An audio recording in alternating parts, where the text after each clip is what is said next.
I had just finished serving breakfast, the aroma of maple syrup and fresh coffee still lingering, when the words, sharp and dismissive, pierced the morning calm. My daughter-in-law, Jessica, spoke them with a careless laugh, right in front of her friends, as if I were a ghost or a deaf old relic. That old woman only knows how to cook bad food.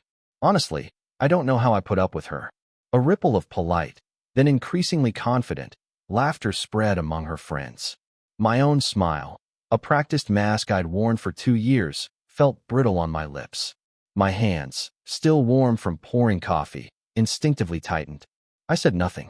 I simply moved through the dining room, collecting the delicate porcelain cups in a silence that felt heavier than any reproach, and retreated to the sanctuary of my room. 2 hours later, as Jessica was bidding her friends farewell at the front door, a truck pulled up the long driveway. Not the kind of truck she was expecting, I knew. And the look on her face when she finally registered its presence, that swift, involuntary intake of breath, the sudden, hard swallow. That single moment was worth every single second of humiliation I had endured. I know it sounds impossible. I know what you're thinking. How could a 68-year-old woman, seemingly invisible and utterly defeated, orchestrate such a powerful, precise moment? But let me tell you exactly what happened that Tuesday morning. Every detail counts, every word I heard, every breath I held as I clutched those fragile porcelain cups against my chest, each one a tiny world of memories. If you want to know how this story ended, how an old woman finally stood her ground, then lean closer. It had begun hours earlier, at 6 a.m., in the pre-dawn quiet. While the world outside was still a sleepy canvas of deep blues and purples, I was already in my kitchen, a space I cherished above all others. I had been up since then, meticulously preparing what I hoped would be a perfect breakfast. Not for myself, not anymore, but for Jessica and her friends. The air hummed with the promise of cinnamon from the freshly brewed coffee, mingling with the sweet scent of vanilla and bubbling maple syrup. I was making homemade buttermilk pancakes, light and fluffy, served with a generous dollop of whipped cream and pure Vermont maple syrup.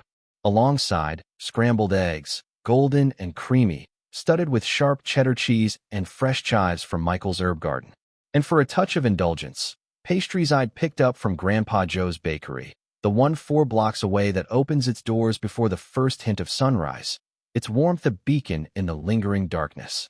I remembered the bracing chill of the morning air, the familiar bell announcing my arrival at Joe's, the comforting weight of the pastry box in my hands. I tied on my apron, the one with vibrant orange flowers, a gift from Michael 15 years ago, a burst of color against the muted backdrop of my life now. It felt soft and worn against my skin, a quiet reminder of enduring love. With each gentle movement, each pot I stirred, each skillet I carefully placed on the stove, I poured a lifetime of love and care into the food. Jessica had called me the night before, her voice saccharine sweet, the tone she always adopted when she wanted something from me. "Mom Emily," she'd chirped. "The girls are coming over for breakfast tomorrow. Make something nice." Mom Emily. Never just Emily, which would have implied a peer. Never mother-in-law, which would have acknowledged a familial bond, however strained. Always that Mom Emily, a phrase that felt like a formal title, a courtesy extended out of obligation, something to be endured rather than cherished. It was a verbal handcuff, a reminder of my unwanted, yet necessary, presence in their lives. Still, I prepared the breakfast as I always did, with love. Because this house, these sturdy walls, this kitchen where the morning sun poured through the east-facing window and painted everything in strokes of burnished gold, was my entire life. 40 years of marriage had unfolded within these white-tiled spaces. 40 years of laughter echoing off these walls, of tears shed in quiet corners, of countless meals shared with my Michael. Now, it had been 3 years without him, 3 years since his big, generous heart had simply decided it was enough. And for 2 of those years, I had shared my home with Ryan, my only son, and with her, Jessica. The friends arrived promptly at 8:30 a.m. For women, all in their early to mid-30s, dressed in expensive athleisure where that looked fresh off a magazine cover, carrying designer bags whose labels I barely recognized. They burst through the door, a wave of perfume and superficial chatter, their laughter bright, and a little too loud. They spoke of yoga retreats, exotic trips, and the latest trendy restaurants. Their voices a cacophony against the quiet dignity of my home. "Smells good in here," one of them exclaimed, a woman with perfectly coiffed brown hair streaked with blonde highlights, pausing to inhale dramatically. "It's the mother-in-law," Jessica replied, her voice laced with a subtle disdain that made my stomach tighten. "She cooks all the time. It's the only thing she knows how to do." I offered my practiced, unreadable smile, a silent acceptance of the barb. I moved with a quiet efficiency, serving the plates, filling the coffee cups, navigating my own kitchen like a shadow. Invisible, useful only for placing things on the table and clearing them away afterward. A silent, unpaid servant in the home I had built with my own hands. They ate, occasionally glancing at me, then resuming their conversation. They criticized a neighbor's new car, discussed the merits of a new exclusive gym, complained about their husbands, their demanding jobs, and the ever-present struggle to get good help. Their lives, a carefully curated mosaic of perceived hardships and superficial concerns, unfolded around me. And then it happened. I was in the kitchen, already washing the first few pots, the warm, soapy water a familiar comfort on my hands, when Jessica's voice cut through the air, rising above the others. It was clear, strong, and utterly devoid of care, as if she knew I could hear her and relished the fact. "That old woman only knows how to make bad food. Seriously, I don't know how I'd put up with her." A sudden, deafening silence fell over the dining room. A single, agonizing second where the world seemed to stop, suspended in disbelief. And then, the laughter. Her friends, a chorus of polite titters that quickly escalated into full-blown guffaws. They were laughing at me, laughing at my painstakingly prepared breakfast, laughing at my very existence. My hands, submerged in the soapy water, began to tremble uncontrollably. I felt a sharp, agonizing pang in my chest, a sensation of something profound breaking inside me. It was something that had been cracking, slowly, subtly, for months, with each dismissive glance, each cutting remark. But until that exact moment, it had resisted. Now it shattered. I dried my hands slowly, deliberately. I took a deep, measured breath, forcing the air into my lungs, and walked out of the kitchen. All eyes turned to me as I entered the dining room. Jessica's smile was still fixed on her lips, a triumphant, almost cruel curve. It was the smile that screamed, asterisk. "Yes, I talked about you. And what are you going to do about it?" I said nothing. I just smiled back. That same smile I had perfected over 2 years of living as a ghost, a guest in my own house. That smile that was a practiced facade, a mask to hide the unshed tears, the simmering rage, the crushing disappointment that threatened to consume me. Methodically, one by one, I collected the empty cups from the table. I listened as they continued their conversation, Jessica having already moved on to another topic as if nothing had happened, as if she hadn't just ripped a piece of my soul right out of my chest and trampled on it. I walked to my room, the only space in this 2-story house that still felt entirely mine.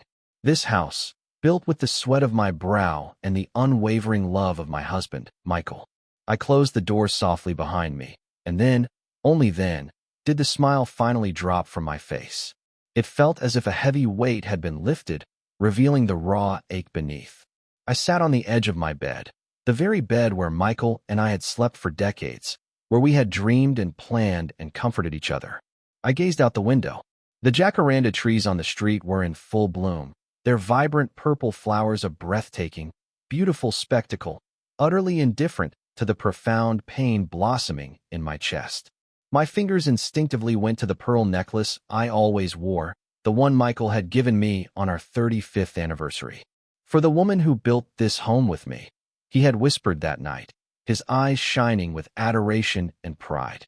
What had I truly built, then? A house where I was now called that old woman.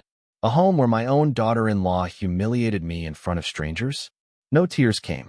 I was beyond tears for such trivial, yet deeply cutting, things. My tear ducts felt dry, exhausted from years of quiet sorrow. But something changed in that moment. Something deep within me, something definitive and unyielding, shifted into place. I opened my nightstand drawer and pulled out my old flip phone, a relic in an age of smartphones. I scrolled through the contact list, searching for a number I hadn't dialed in months. Mr. Thompson. He was more than just the lawyer who had handled all of Michael's papers. He was a family friend, a quiet presence at our wedding, at Ryan's baptism, at countless birthdays and family gatherings, even though he didn't share our blood. I dialed. I waited, the silence of the line amplified by the distant laughter still echoing from the dining room. Emily? His voice, when it finally came, sounded surprised. Arnold, I said, and to my own surprise, my voice emerged firmer, clearer than I expected. I need you to come see me today. It's urgent. Are you okay? He asked, his tone laced with concern. No, I replied, my gaze fixed on the closed door of my room, on the barrier between myself and them. But I am going to be. I hung up, carefully placed the phone back in the drawer, and sat there, listening to the insidious laughter that still drifted from the dining room. It was no longer a sound of humiliation, but a fuel. Indeed, 2 hours later, while Jessica, oblivious to the storm brewing, was still exchanging air kisses and farewells with her friends at the front door, a truck pulled up in front of my house. It was not the kind of truck she was expecting, certainly not one delivering new cushions or a minimalist lamp. And her face, when she finally registered its presence and understood its implications, that face was worth every single second of humiliation I had endured. But I'm getting ahead of myself. Let me tell you everything from the beginning. How did I arrive at that pivotal moment?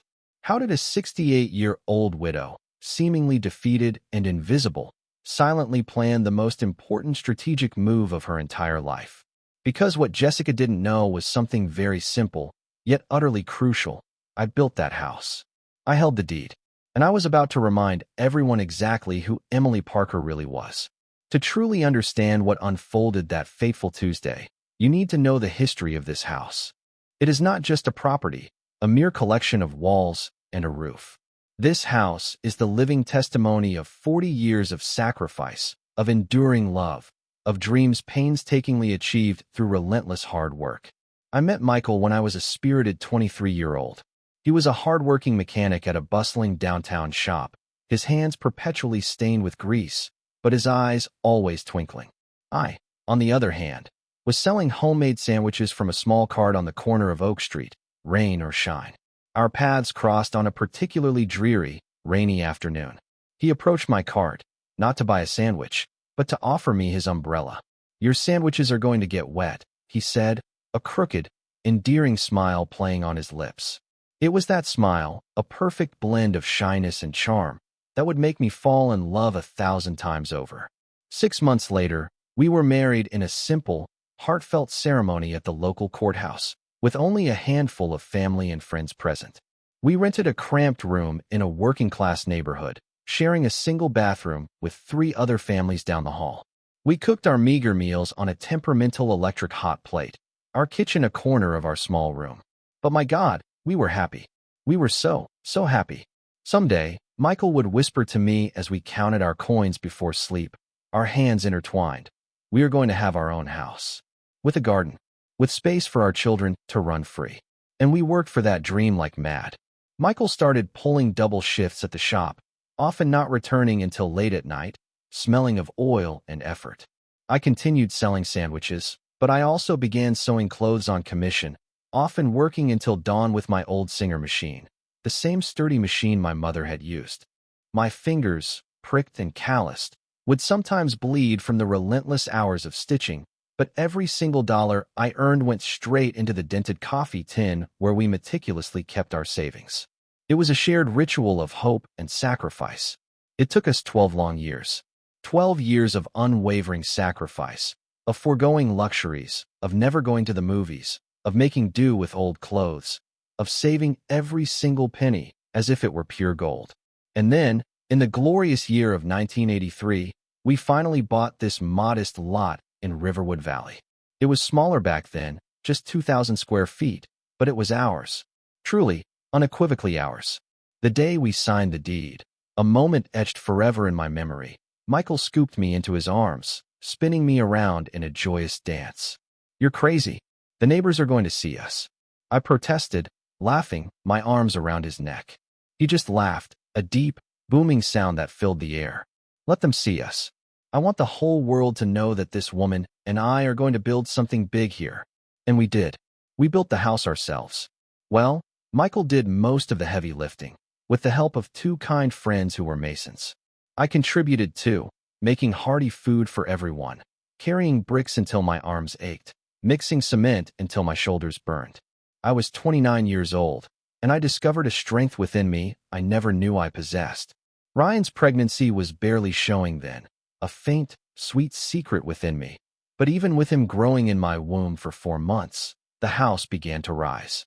It started as a single-floor dwelling, 2 bedrooms, 1 bathroom, a kitchen, and a living room. Simple, block walls painted white, polished cement floors, aluminum windows we got on sale. Nothing fancy, by any measure, but to us, it was a palace. Ryan was born in January of 1984. I remember bringing him home to this very house when he was only 3 days old, swaddled in the soft, blue blanket my mother had lovingly knitted for him. Michael, in a tender gesture I still cherish, painted one of the walls of his nursery with glow-in-the-dark stars. So he's never afraid of the dark, he told me, his eyes brimming with fatherly love. Years passed, flowing like the gentle river nearby. Michael eventually opened his own successful auto repair shop, a testament to his skill and hard work. I stopped selling sandwiches, dedicating myself fully to raising Ryan, though I continued my sewing at night, the hum of the singer a comforting backdrop to our quiet evenings. Little by little, we improved the house. We changed the cement floor to warm, inviting tile. We expanded the kitchen, making it the heart of our home. We even built the second floor when Ryan turned 10, giving him the space and privacy he needed as he grew. This house saw everything. It witnessed Ryan's first tentative steps across the living room carpet. It echoed with the joyous shouts of his birthday parties, piñatas bursting in the sun-drenched garden. It stood silent vigil during his late-night study sessions as a college student. And it saw him fall deeply in love with Jessica when he brought her home for dinner for the very first time, 7 years ago. "Mom," he told me that night, after she had left, his eyes alight with a hopeful gleam. "I think she's the one." I smiled, a genuine smile this time, and hugged him tight. "If you love her, son, then I'm happy." But something in Jessica's eyes that first night unsettled me. A subtle flicker. The way she looked around the house, not with warmth or admiration, but as if appraising it, calculating its value. A cold, assessing gaze. I kept my doubts to myself, however. A mother, I told myself, should not interfere. Or so I thought. Then, 3 years ago, the world stopped. Michael died, suddenly, from a massive heart attack while working at his shop. He didn't even have time to say goodbye. A young mechanic who worked with him came to my door, his face ashen, to deliver the crushing news. Asterisk, Mrs. Emily, Mr. Michael is gone. Asterisk, 40 years of marriage, a lifetime of shared dreams, ended in a single, devastating blink. The funeral was crowded, a testament to how loved Michael was in our neighborhood. But when everyone had left, when the last condolences had been offered, I was left alone in this huge house, vast and empty, filled with memories that pricked and stung like needles. Ryan visited me every day for the first month, his face etched with worry. "Mom, you can't stay here alone." He had already been married to Jessica for 2 years, and they were living in a rented apartment downtown. "I'm fine, son," I told him, trying to sound convincing, even though inside, I was falling apart, piece by agonizing piece. It was Jessica who finally suggested the idea. "Mom, Emily, why don't we come live with you? That way we can keep you company, and you can help us save up to buy our own house eventually." Eventually. That word, light and airy as it seemed, should have been a blaring siren, a stark warning. "It's temporary, Mom," Ryan insisted, his eyes pleading. "Just until we save for the down payment on a condo." I accepted, because the house felt too vast and echoing without Michael. Because the profound silence was slowly, surely, driving me crazy. And because, more than anything, I desperately wanted to believe that family was the most important thing, that I wouldn't be utterly alone. They moved in 2 months after the funeral. They brought their belongings in a small truck, nothing too overwhelming. "Don't worry, Mom. We're not going to change anything," Ryan promised, his arm around me. But Jessica, I would soon learn, had very different plans. At first, the changes were small, almost imperceptible. She rearranged the living room furniture, claiming it allowed for better flow. Then, One afternoon, she took down the floral curtains I had sewn by hand, the ones that had hung there for decades, and replaced them with stark, minimalist gray ones. It's more modern, don't you think, Mom Emily? Then came the bigger, more painful changes. The wedding portrait of Michael and me, which had proudly hung in the main living room for over 30 years, disappeared. I put it in your room so you can take better care of it, she told me, a saccharine smile on her lips. The cherished family photos that adorned the walls were replaced by cold, abstract paintings. The beautiful tablecloth, hand-embroidered by my grandmother, which we used for every Christmas and birthday, ended up in a forgotten box in the storage room. It's very old, Mom Emily. It looks bad, she declared with a dismissive wave. The kitchen, my kitchen, became my only true refuge. Jessica rarely ventured into its hallowed space. I continued cooking for the three of us, cleaning, washing. I had, quite simply, become the unpaid housekeeper of the home I had built myself. It's just temporary, Ryan would remind me, whenever I timidly tried to voice a concern. As soon as we save up. But a year passed, then 2 years, and they were still there, and I was still useful only for serving, cooking, and cleaning. Until that Tuesday morning, when those words, "That old woman only knows how to make bad food," finally, irrevocably, broke through. And something inside me, something that had been dormant, asleep since Michael's death, finally, defiantly, woke up. This house, my house, was now worth more than $850,000. I knew this because a real estate agent had knocked on my door 6 months prior, practically salivating at the prospect of buying it. The area had exploded in value, our quiet street an oasis amidst aggressive urban development. 40 years of sweat, of dreams, of unwavering love. My inheritance, my assets, my very dignity, all forged into these walls and windows. And I was about to defend it. What I haven't yet told you is the insidious, creeping way that temporary transmuted into something permanent. How little by little, I lost physical and emotional spaces in my own house until I felt like an intruder, paying rent with endless housework. The first 6 months they lived with me were, for the most part, tolerable. Jessica worked at a demanding marketing firm, leaving early and returning late.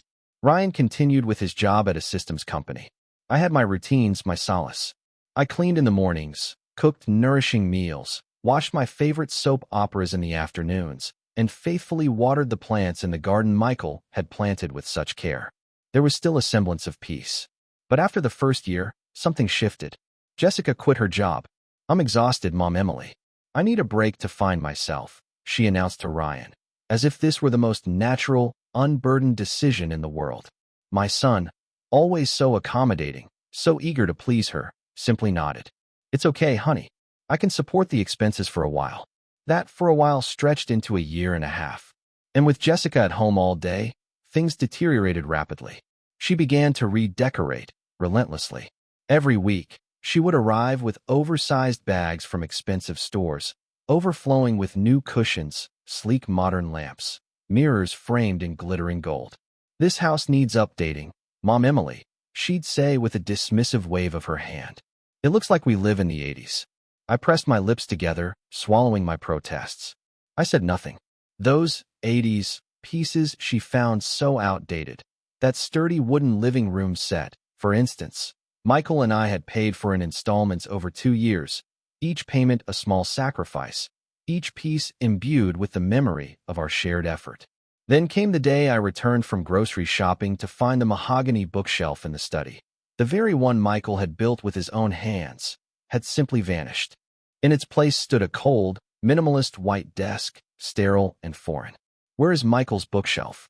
I asked, my voice barely a whisper, a knot of dread tightening in my throat. "Oh, Mom Emily. It was full of termites. I asked some guys to take it away. It was no good anymore," Jessica replied, not even bothering to look up from her cell phone. "But that bookshelf..." I couldn't finish the sentence. That bookshelf held Michael's treasured mechanics books, his well-worn technical magazines, the faded photographs from the day he first opened his own shop. It was a tangible piece of his legacy.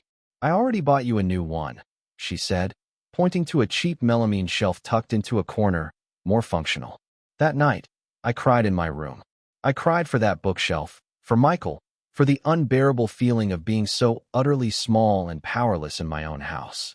Jessica's friends started coming over more often, too, sometimes 3 times a week. They would sprawl in the living room, a space that had once been my pride and joy, their designer bags carelessly tossed on the sofa, their high heels resting casually on Michael's meticulously polished coffee table. I would serve them coffee, snacks, whatever they asked for. I had become their personal, unpaid employee. "Mom, Emily, can you make us something to eat?" It was always the same request, never a question, but an order thinly disguised as courtesy. And I would prepare sandwiches, salads, elaborate snacks, anything they desired.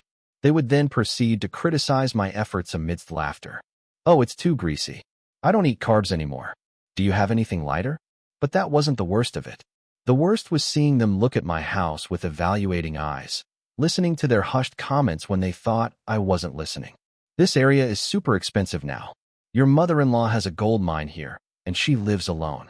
What a waste of space. When it's yours, you can renovate it completely and resell it, or rent it out by parts. When it's yours." Those words, insidious and chilling, were burned into my brain like a hot iron, an unshakable prophecy of my impending dispossession. One afternoon, while cleaning the study, which Jessica now brazenly referred to as her office, I stumbled upon some papers on the desk. I didn't mean to snoop. Really, I didn't. But my name, Emily Parker, was there, bold and undeniable, on an official document. It was a property history search. My name, the address of this house, its tax values, market prices, property transfer procedures. My hands began to shake uncontrollably, clutching those damning papers. Why was Jessica investigating this? Why did she need to know how much my house was worth? I carefully put everything back exactly as it was, my heart pounding a frantic rhythm against my ribs. I said nothing. But that night, sleep was an impossible dream. I lay awake, staring at the ceiling, listening to the soft snores of Ryan and Jessica emanating from the room that had been mine and Michael's for decades, a chilling symphony of betrayal. The insidious changes continued, relentless and unwavering. My bedroom, the last sanctuary I had kept intact, untouched by Jessica's redecorating fervor, began to be invaded too. Jessica claimed she needed more space for her ever-growing wardrobe. "Mom, Emily, can I use half of your closet? Ours is already full," she asked, her tone sweet, yet utterly unyielding. How do you say no when it's your daughter-in-law? When your only son looks at you with those imploring eyes, silently asking you to be understanding? So I accepted. My clothes ended up compressed into a tight, ignored corner, while Jessica's designer dresses occupied the places where Michael's shirts used to hang, the ones I still kept close because they smelled faintly of him. The plants in the garden, the ones Michael had watered religiously every afternoon, began to die, one by one. Jessica hired a gardener who, without a word, tore out the beautiful rose bushes we had nurtured for 20 years to put in synthetic grass. "It's more practical, Mom, Emily. It doesn't need maintenance," she explained, completely oblivious to the pain she inflicted. Michael had pruned those rose bushes every spring. We had glorious red, yellow, and white roses that filled the garden with their sweet perfume every May. Now, it was an expanse of lifeless green plastic, looking like a miniature golf course. I stopped recognizing my own house. The smells were different, replaced by commercial air fresheners and Jessica's expensive perfumes. The sounds were different, dominated by her friends' laughter and the constant drone of the television. The spaces that used to fill me with peace now suffocated me. And Ryan, my son, saw nothing. Or perhaps, he simply didn't want to see. "Mom, Jessica just wants to modernize a little. Don't take it personally," he told me when I finally gathered the courage to timidly mention my discomfort to him. "Son, this is my house," I pleaded, my voice cracking. "It's your house, Mom, but it's also our home now. We have to all get along." Get along. As if I wasn't doing everything humanly possible to disappear, to not bother anyone, to simply be invisible. Then came the day I found something that froze my blood, turning it to ice in my veins. It was a Thursday. Jessica had gone out with her friends. I was cleaning the desk in her office. Yes, I was now cleaning her office, when a folder tumbled from a stack of papers and spilled its contents across the polished floor. And there, in stark black ink and legal lettering, was a power of attorney, signed by Ryan. granting himself full powers to administer the real estate assets of Emily Parker, widow of Anderson. The date, 4 months ago. My son had signed a document giving himself power over my properties. When? How? Why hadn't he consulted me, his own mother? My legs gave out beneath me. I collapsed onto the floor of that sterile office, surrounded by papers that spoke of transfers, valuations, notary procedures. And then I saw another document, a printout from an email. It was from Jessica, addressed to someone named Laura. Asterisk, the old woman won't last much longer. She's 68 and looks worn out. When she's gone, this house will be all ours. I already got Ryan to sign the power of attorney. Now it's just a matter of waiting for the right moment to have her sign the transfer. He does whatever I ask. I read that message 5 times, then 10, until the words blurred through the tears that finally, reluctantly, came. It wasn't paranoia. It wasn't my imagination. They were truly planning to take my house. They were truly waiting for me to die, or worse, to trick me into signing papers I wouldn't even understand. With trembling hands, I meticulously gathered all the papers, putting everything back exactly as it was, a mask of calm already settling over my face. I took photos with my old flip phone, my aged, trembling hands fumbling with the unfamiliar buttons. The first few snaps were little more than blurry smudges, but a cold fire had begun to ignite in my gut, hardening my resolve. I clenched my jaw, insisted, and tried again until each document, each damning line, was perfectly legible, a stark testimony to their deceit. I walked out of that office feeling not just empty, but utterly eviscerated. It was as if every organ had been meticulously removed, leaving behind a hollowed-out shell, a ghost navigating the bustling corridor. Yet, a peculiar lightness also settled over me, the lightness of someone who finally knows the full extent of their pain, who no longer has to guess at the shadows. That evening, I went through the motions of life. I made dinner as always, the familiar sense of garlic and simmering sauce filling the kitchen. I set the table with the same methodical precision I had for decades. I smiled as always, a brittle, practiced curve of the lips. But inside, beneath the thin veneer of routine, something fundamental had irrevocably shifted. The compliant mother-in-law, eager to please, was gone. The naive mother, who believed in the inherent goodness of her son, had vanished. In their place stood a woman who had just stared into the abyss of a betrayal so profound, it had sliced through flesh and bone, leaving her exposed and raw. Betrayals, I learned that night, have a particularly cruel and effective way of jolting awake those we once thought were peacefully slumbering. After finding those documents, a profound, internal fracture occurred within me. It wasn't a dramatic rupture, no violent explosion of grief or rage. I didn't scream. I didn't confront anyone. It was something far quieter, far more devastating, like the silent collapse of a skyscraper imploding inward. I stopped recognizing the reflection that gazed back at me from the mirror. For the next few days, I moved through my life on a strange, detached autopilot. I rose with the sun, cooked meals, meticulously cleaned, and offered my customary, vacant smiles. But it was as if I were observing myself from a great distance, a specter watching an actress play the part of Emily, the helpful, unassuming mother-in-law, while the real Emily lay bleeding out, unseen, somewhere deep inside. The nights, however, were worse. Sleep became a cruel stranger. I lay awake, my eyes tracking the hypnotic dance of shadows cast by the streetlights on the ceiling, my fingers tracing the cool, smooth pearls of the necklace Michael had given me on our 35th wedding anniversary. For the woman who built this home with me, he had whispered that night, his eyes moist with unshed tears, so you never forget that everything we have is because of you, because of us. And now that very home, the sanctuary we had painstakingly crafted over a lifetime, was being systematically snatched away from me, piece by agonizing piece, day after insidious day. I began to observe everything with a terrifying clarity, a new, sharpened vision. Things I had previously ignored, brushed off as quirks or harmless habits, now screamed their true, sinister meaning at me. The furtive glances Jessica shot Ryan whenever I spoke, loaded with a silent language that said, "Let her be. You know how she is. Just humor the old woman." The possessive way she would run her hand along the walls, caress the antique furniture, as if they were already irrevocably hers, as if she were meticulously measuring what would remain and what would be summarily discarded when I was finally, conveniently, gone. On a Tuesday afternoon, a mere 2 weeks after that fateful breakfast incident, an unsettling intuition gnawed at me, demanding further investigation. I'm not proud to admit it, but a desperate, primal urge had taken root. I needed to know. I needed to confirm I wasn't losing my mind, that my burgeoning suspicions weren't the product of a lonely old woman's paranoia, but had tangible, chilling grounds. Jessica had gone to her weekly beauty salon appointment, indulging in the luxury of new nails and a fresh hairstyle. Ryan was at work, his presence a temporary reprieve. The house was shrouded in a profound, almost suffocating silence, broken only by the rhythmic tick-tock of the old wall clock in the hallway, the one Michael had lovingly repaired 3 times because I cherished its familiar chime.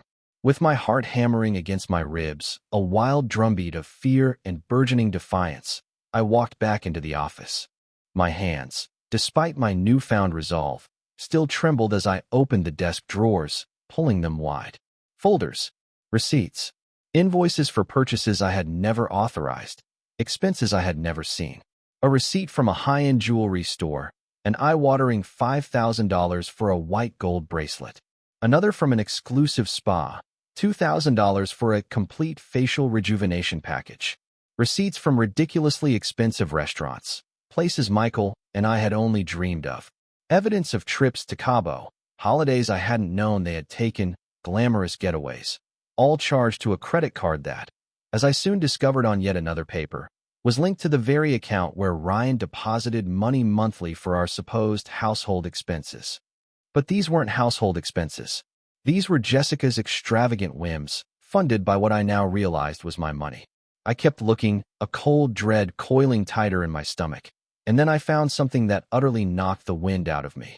A printed quote from a nursing home. Golden Spring residence for seniors. Private room, $6,000 a month.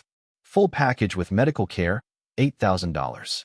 And scrawled beneath it, in Jessica's unmistakable handwriting, a chilling handwritten note. Option 1. Tell her it is for her health. Option 2. Wait for her to get more frail and present it as a medical necessity. My legs gave way beneath me. I didn't fall so much as collapse into the desk chair, the one that had long since replaced Michael's cherished bookshelf.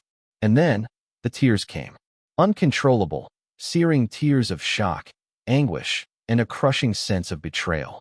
They didn't just want my house. They wanted to systematically remove me from it. Lock me away in some sterile institution, a forgotten relic, where they could enjoy the assets Michael and I had painstakingly built over 40 years of sweat and sacrifice. How long had they been planning this? Since when was my son, my own flesh and blood, an active participant in this cruel conspiracy? With renewed resolve, I began taking more photos, each click of the phone camera a deliberate act of rebellion.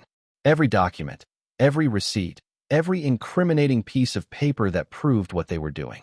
This time, my fingers no longer trembled with fear or sorrow. The sadness, a bottomless well just moments ago, was rapidly transforming into something else entirely. Something colder, sharper, far more calculating. I found more things. Bank statements revealing large, unexplained withdrawals. $3,000 here, $4,000 there. Money that was supposedly for house repairs, but which never materialized in any visible improvement to our home. And then, in the very back of the bottom drawer, carefully wrapped in a plastic bag, I found something that shattered what remained of my heart into 1,000 irreparable pieces. Michael's gold pocket watch, the one his father had given him on his 21st birthday, the one he guarded like a sacred treasure, and that I had searched for desperately, futilely, after his death. I took it out with hands that now trembled with a different kind of emotion, a mixture of tender grief and incandescent rage. It was dusty, neglected, abandoned as if it were utterly worthless. But nestled beside it was a paper, a receipt from a pawn shop. They had pawned it for $2,500. They had never told me. I pressed the cold metal of the watch against my chest, feeling its solid weight, and finally allowed myself to truly weep. I wept for Michael, for this precious watch, a tangible piece of his family history. I wept for the beautiful home we had built together, now a battleground. I wept for the son I no longer recognized, a stranger in a familiar face. And I wept for the woman I had become, invisible, used, disposable. I cried until the well of tears ran dry, until my eyes burned with exhaustion. And when my vision finally cleared, something else, something terrifying and powerful, emerged in their place. Fury.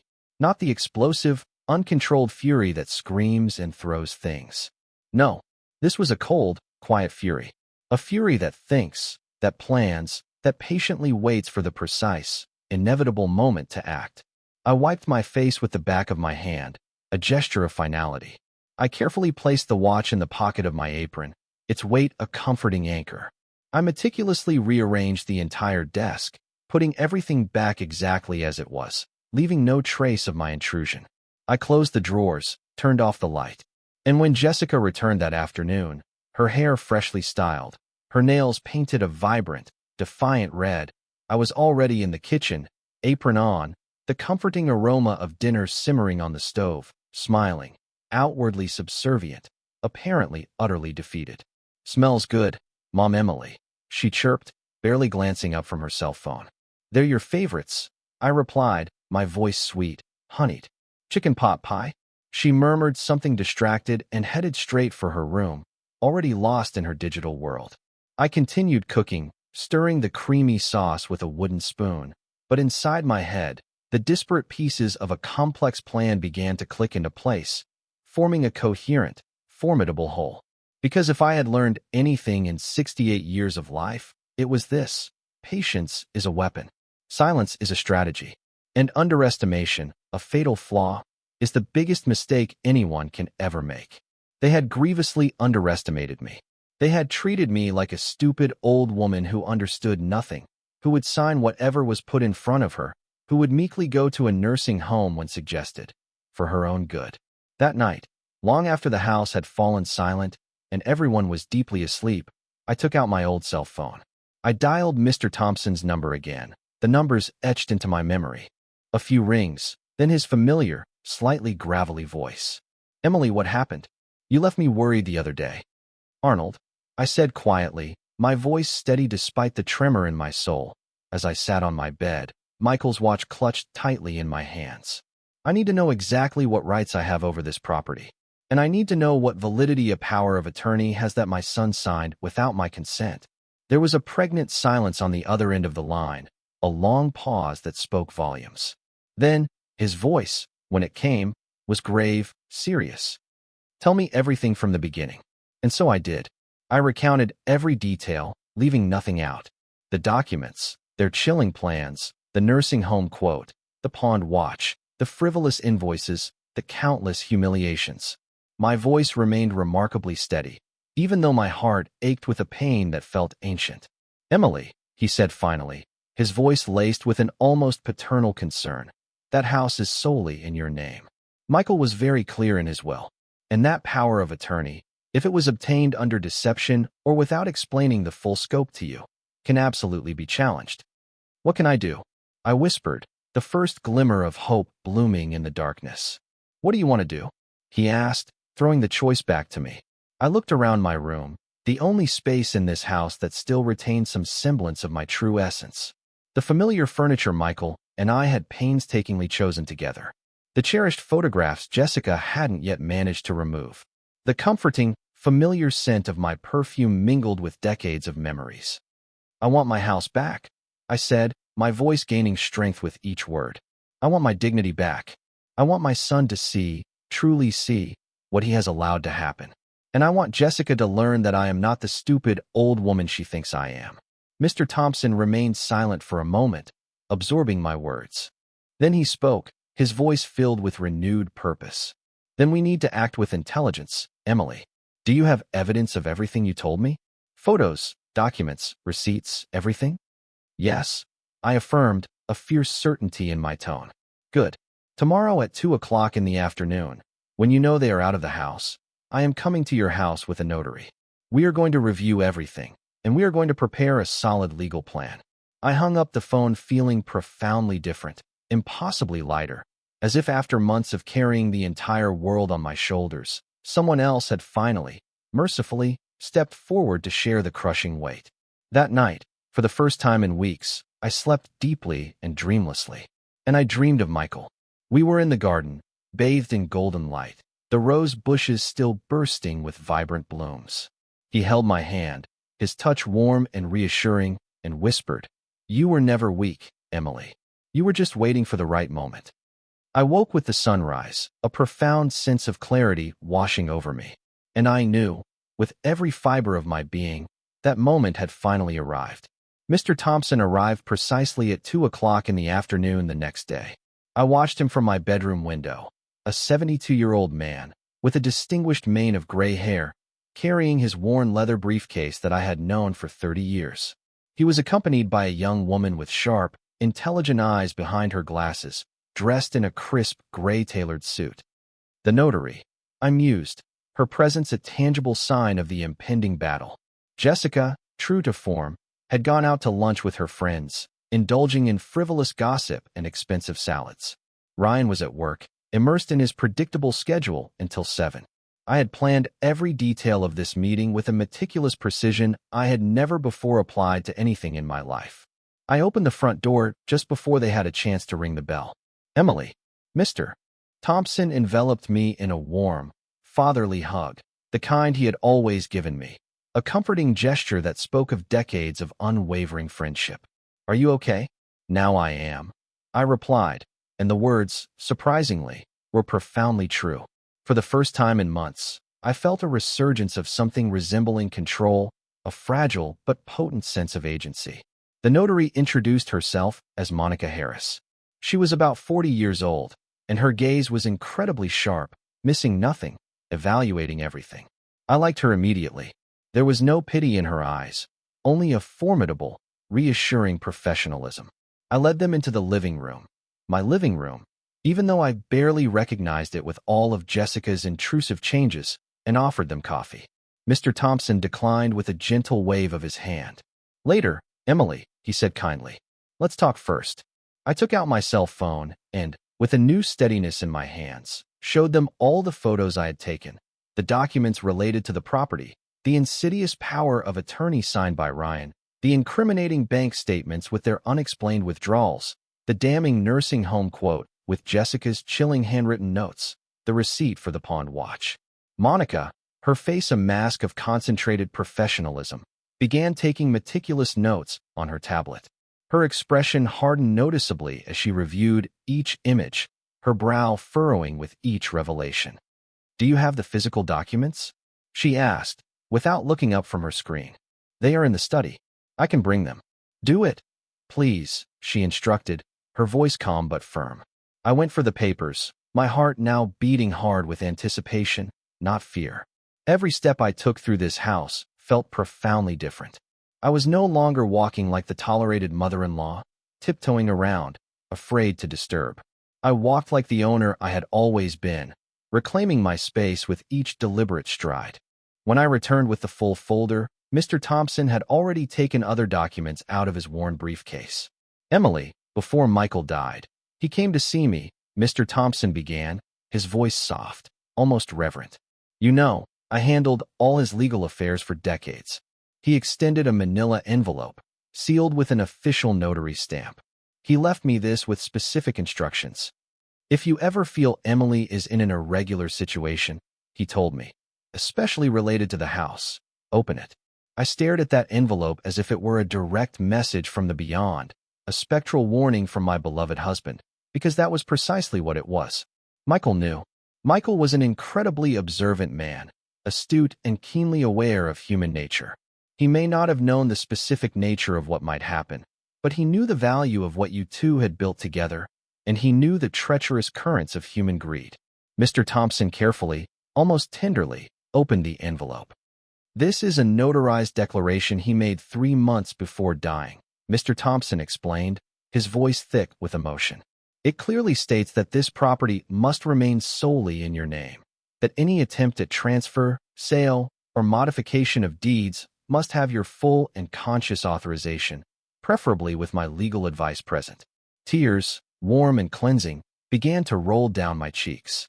Michael, even from the grave, had reached out to protect me, to shield me from the very forces now at play. Monica read the document, her expression softening almost imperceptibly as she nodded.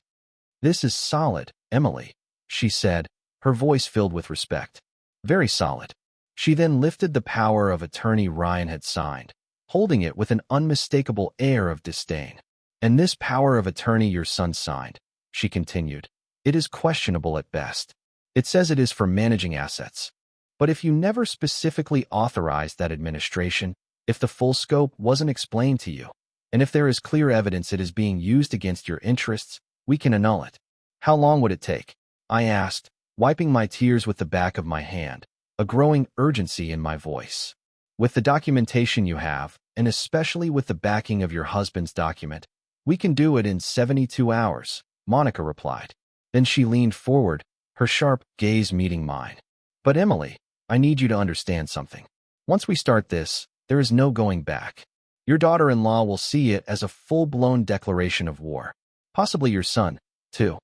"It is already a war," I replied, my voice steady, resolute. "Only I just realized I'm in it." Mr. Thompson took my hand, his grip firm and comforting. "Michael made me promise something else," he said, his eyes shining with unshed tears. "He told me, if the moment comes when Emily needs to regain her strength, Arnold, remind her who she is. Remind her that that house is not just walls. It is her history, her dignity, and no one has the right to take it from her." His eyes, brimming with emotion, met mine. "You have been a fool, Emily," he said, his words cutting but kind, "but a fool with deeds in your name. And that changes everything." Those words hit me like a splash of icy water, sharp and invigorating. He was right. I had been a fool for allowing myself to be treated with such disregard, a fool for confusing a mother's boundless love with an obligation to endure everything, a fool for believing that being good meant being invisible. "What options do I have?" I asked, straightening in my seat, my spine rigid with newfound resolve. Monica opened a fresh page in her notebook. "Option 1. Direct legal confrontation. We file an eviction lawsuit for unlawful detainer and immediately annul the power of attorney, getting them out of the property. It's the fastest, but also the most aggressive path." She paused, letting that sink in. "Option 2. You give them an ultimatum. You show them all this evidence, explain that you know their plans, and give them a deadline to vacate voluntarily. It's less legally traumatic, but it depends entirely on their cooperation. And if they don't cooperate, then we still go back to option 1 anyway. But at least you gave them a chance to leave with some semblance of dignity." I thought about Ryan, my son, the boy I had raised, the man who had signed papers behind my back, but who maybe, just maybe, didn't truly comprehend the gravity of what he was allowing to happen. "I want them to see what they have done," I said slowly, carefully choosing my words. "I want the moment of truth to be so undeniable, so impossible to ignore, that they can't hide behind excuses or justifications." Mr. Thompson smiled, a sad but proud curve of his lips. "Then let's do this right, Emily. Let's document everything legally. Let's prepare the eviction order. And when you are ready, when the precise, opportune moment arrives, we act." We spent the next 2 hours going over every excruciating detail. Monica photographed all the original documents, creating an irrefutable digital record. We painstakingly made an inventory of everything Jessica had sold or pawned without my authorization, item by agonizing item. We calculated the damages. More than $85,000 in antiques, jewelry, and other valuables that had simply vanished from my house. "You can file criminal charges for this," Monica stated, her voice devoid of emotion. "Misappropriation, dispossession, fraud. I do not want to destroy my daughter-in-law," I replied, my voice firm. "I just want what is mine back. I want her to return what she stole, and I want her out of my house." "And your son?" That question, simple as it was, hurt more than all the humiliations combined. "Ryan needs to see the truth," I explained, the words heavy on my tongue. "He needs to wake up. And if that means distancing him temporarily from me, so be it. Because a son who allows his mother to be treated like this is not the son I raised." Mr. Thompson squeezed my hand again, a silent acknowledgement of my pain and my strength. "Michael would be proud of you right now, Emily." When they finally left, it was almost 5 o'clock in the afternoon. I sat in the living room, gazing at the walls that no longer held the cherished photos of my life, replaced by Jessica's impersonal decor. But something profound had changed within me. I no longer felt small in this vast, impersonal space. I no longer felt like an intruder in my own home. Jessica returned at 6 o'clock, laden with shopping bags, laughing at something she saw on her cell phone. "Hi, Mom Emily. Is dinner ready?" "Almost," I replied with a perfectly serene smile. "Today I made your favorite chicken with mole sauce." "Perfect. I'm starving." She went to her room without even looking at me, already anticipating her next digital distraction. I returned to the kitchen, but as I stirred the rich, fragrant mole sauce, I couldn't stop smiling. Because now, I had something Jessica didn't know I possessed. I had a plan. I had unwavering legal backing. I had irrefutable evidence. And for the first time in years, I had the absolute, undeniable certainty that I was not alone in this fight. That night, as I served dinner, Jessica and Ryan ate and talked without paying me the slightest attention, absorbed in their own world. But I watched them with different eyes.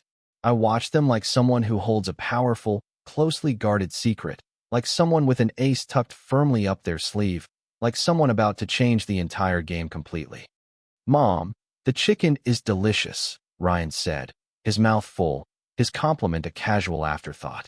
"Thanks, son," I replied softly, my voice brimming with a hidden meaning. "I made it with a lot of love, like everything I do in this house." Jessica didn't even look up from her phone, but it didn't matter, because very soon, she was going to have to look at me. She was going to have to truly see me. And that day, that coming day I was so carefully preparing, was going to be utterly unforgettable.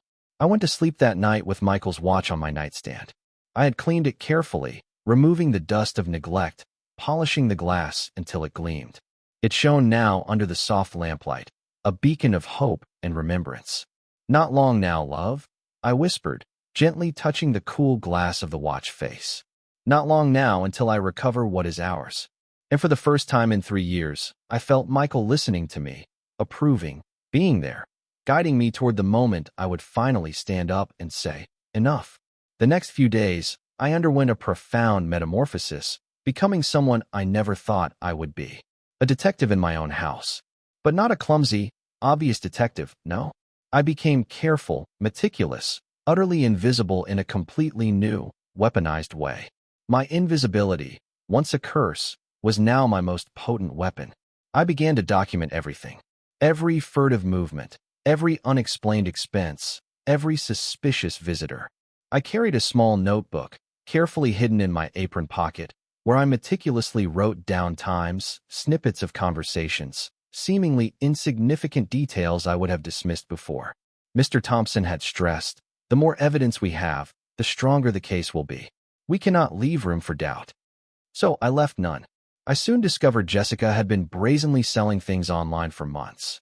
I found the profile she used on a sales app, a sickening discovery I stumbled upon by accident when she carelessly left her laptop open one day while I was cleaning the living room. Everything was there, laid bare. Photos of my German porcelain dinnerware, a cherished inheritance from my mother. Antique, excellent condition. The listing read, "Sold 3 months ago. Bought by a lady in the hills who collects European porcelain." The complete sterling silver flatware set Michael and I had received as a wedding gift. Silver 925 service for 12. Sold 5 months ago. An antique carved wooden display cabinet that had belonged to Michael's grandmother, a family heirloom. Colonial furniture, unique piece. Sold 7 months ago. Every photo I saw was a fresh stab wound, a searing pain in my chest. Every listed price was a stark, brutal reminder of her betrayal. But I remained outwardly calm. I took screenshots of everything. Every post, every conversation with buyers, every bank transfer confirming the transactions. My hands shook, but I didn't stop until I had everything meticulously documented. I saved everything in a secure folder in a new email account, one Mr. Thompson had shown me how to create. Only you know the password, Emily. Save everything there. It's your backup, your fortress. I followed the old posts, digging deeper. I found more things.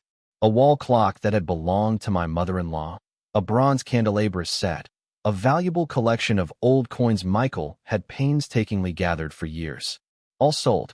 All turned into cold, hard cash that flowed directly into Jessica's personal accounts. I did the math, a grim accounting of loss. In total, she had sold over $15,000 worth of my cherished items. $15,000 of my family history, my memories, Michael's legacy, converted into designer bags, lavish trips, and expensive beauty treatments. But that, I soon discovered, was not all. One afternoon, while Jessica was at the gym, I checked her bank statements, which she carelessly kept in a folder in the study. I'm not proud of having invaded her privacy, but I needed to know the whole, unvarnished truth. I found transfers that froze my blood.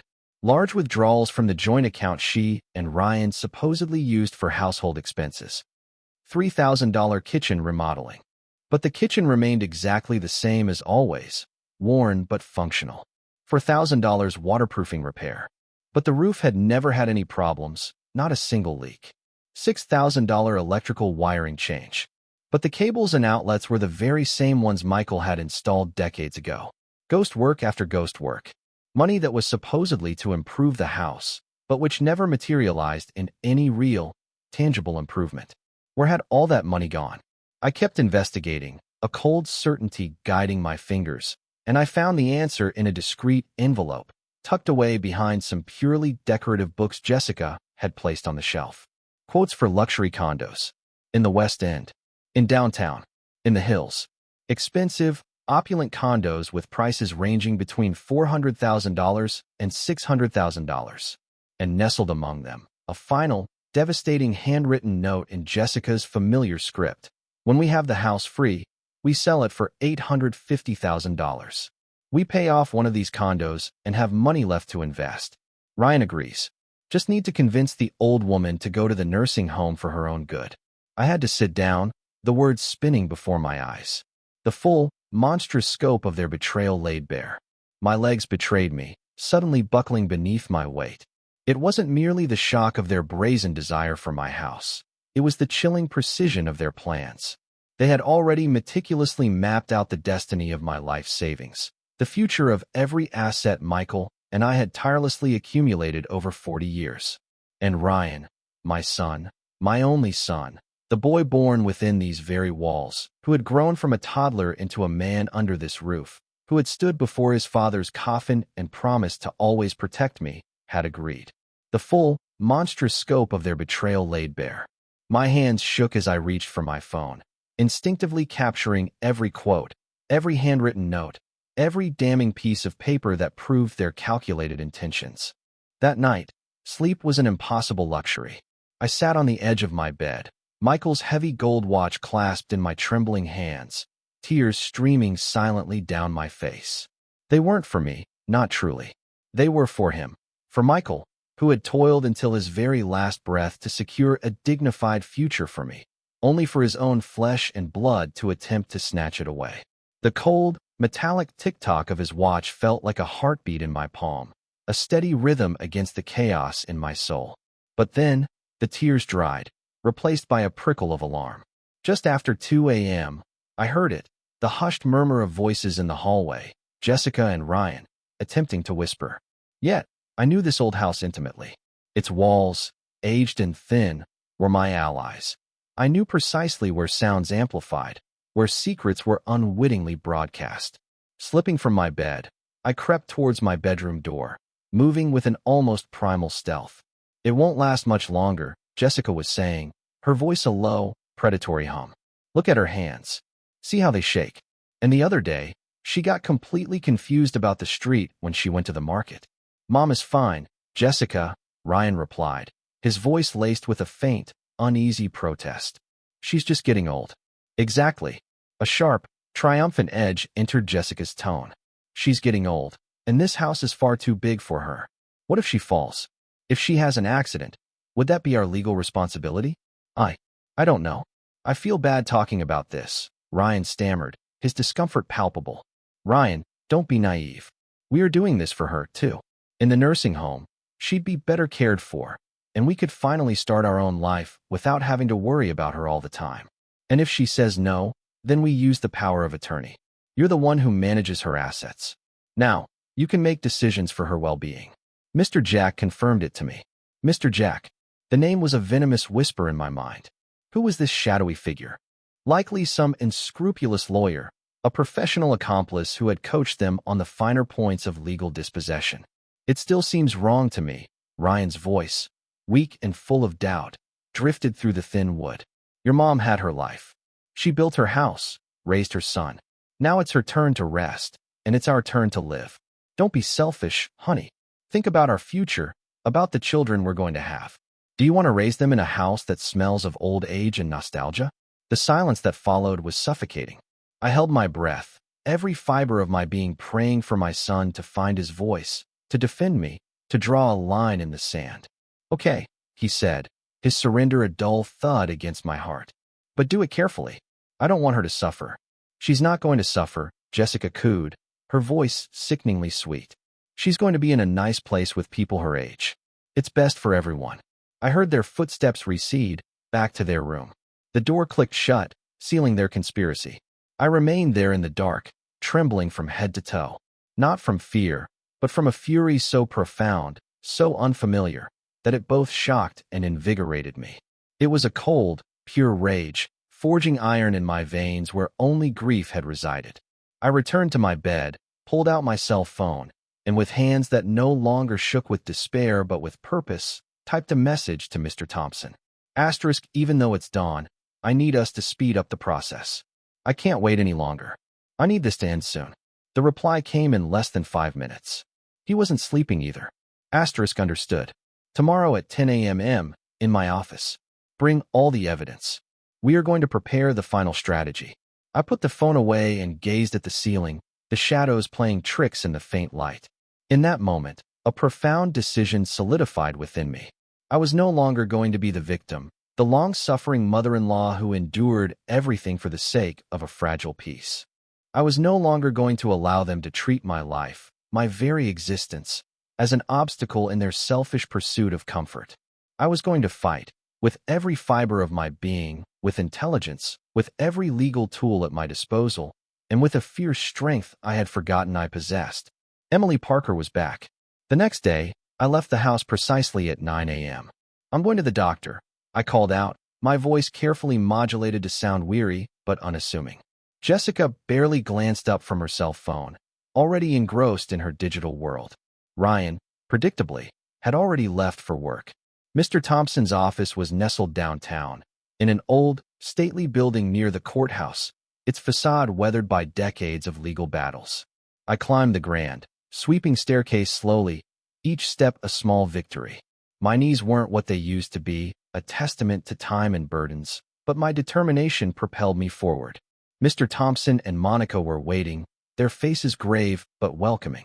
The expansive desk between them was already a battlefield of documents, stacks of photos, and my hastily captured evidence. Emily, Monica said, her smile gentle and reassuring, a quiet balm to my raw nerves. You have a solid case. Very solid. Misappropriation, dispossession, fraud. If you wanted, you could take this to criminal court. I don't want to ruin anyone's life, I replied, the words steady. I just want mine back, and I want them to pay for what they took. Every last cent. Then let's do this, Mr. Thompson declared, unfolding a series of official-looking documents. He laid them out with the precision of a surgeon. An eviction order for unlawful detainer, a nullification of power of attorney for vice of consent, and a civil lawsuit for assets sold without authorization. Total to restore $45,000, considering the sold items plus the ghost expenses they fabricated. How long do they have to vacate? I asked, my voice barely a whisper. 72 hours from notification.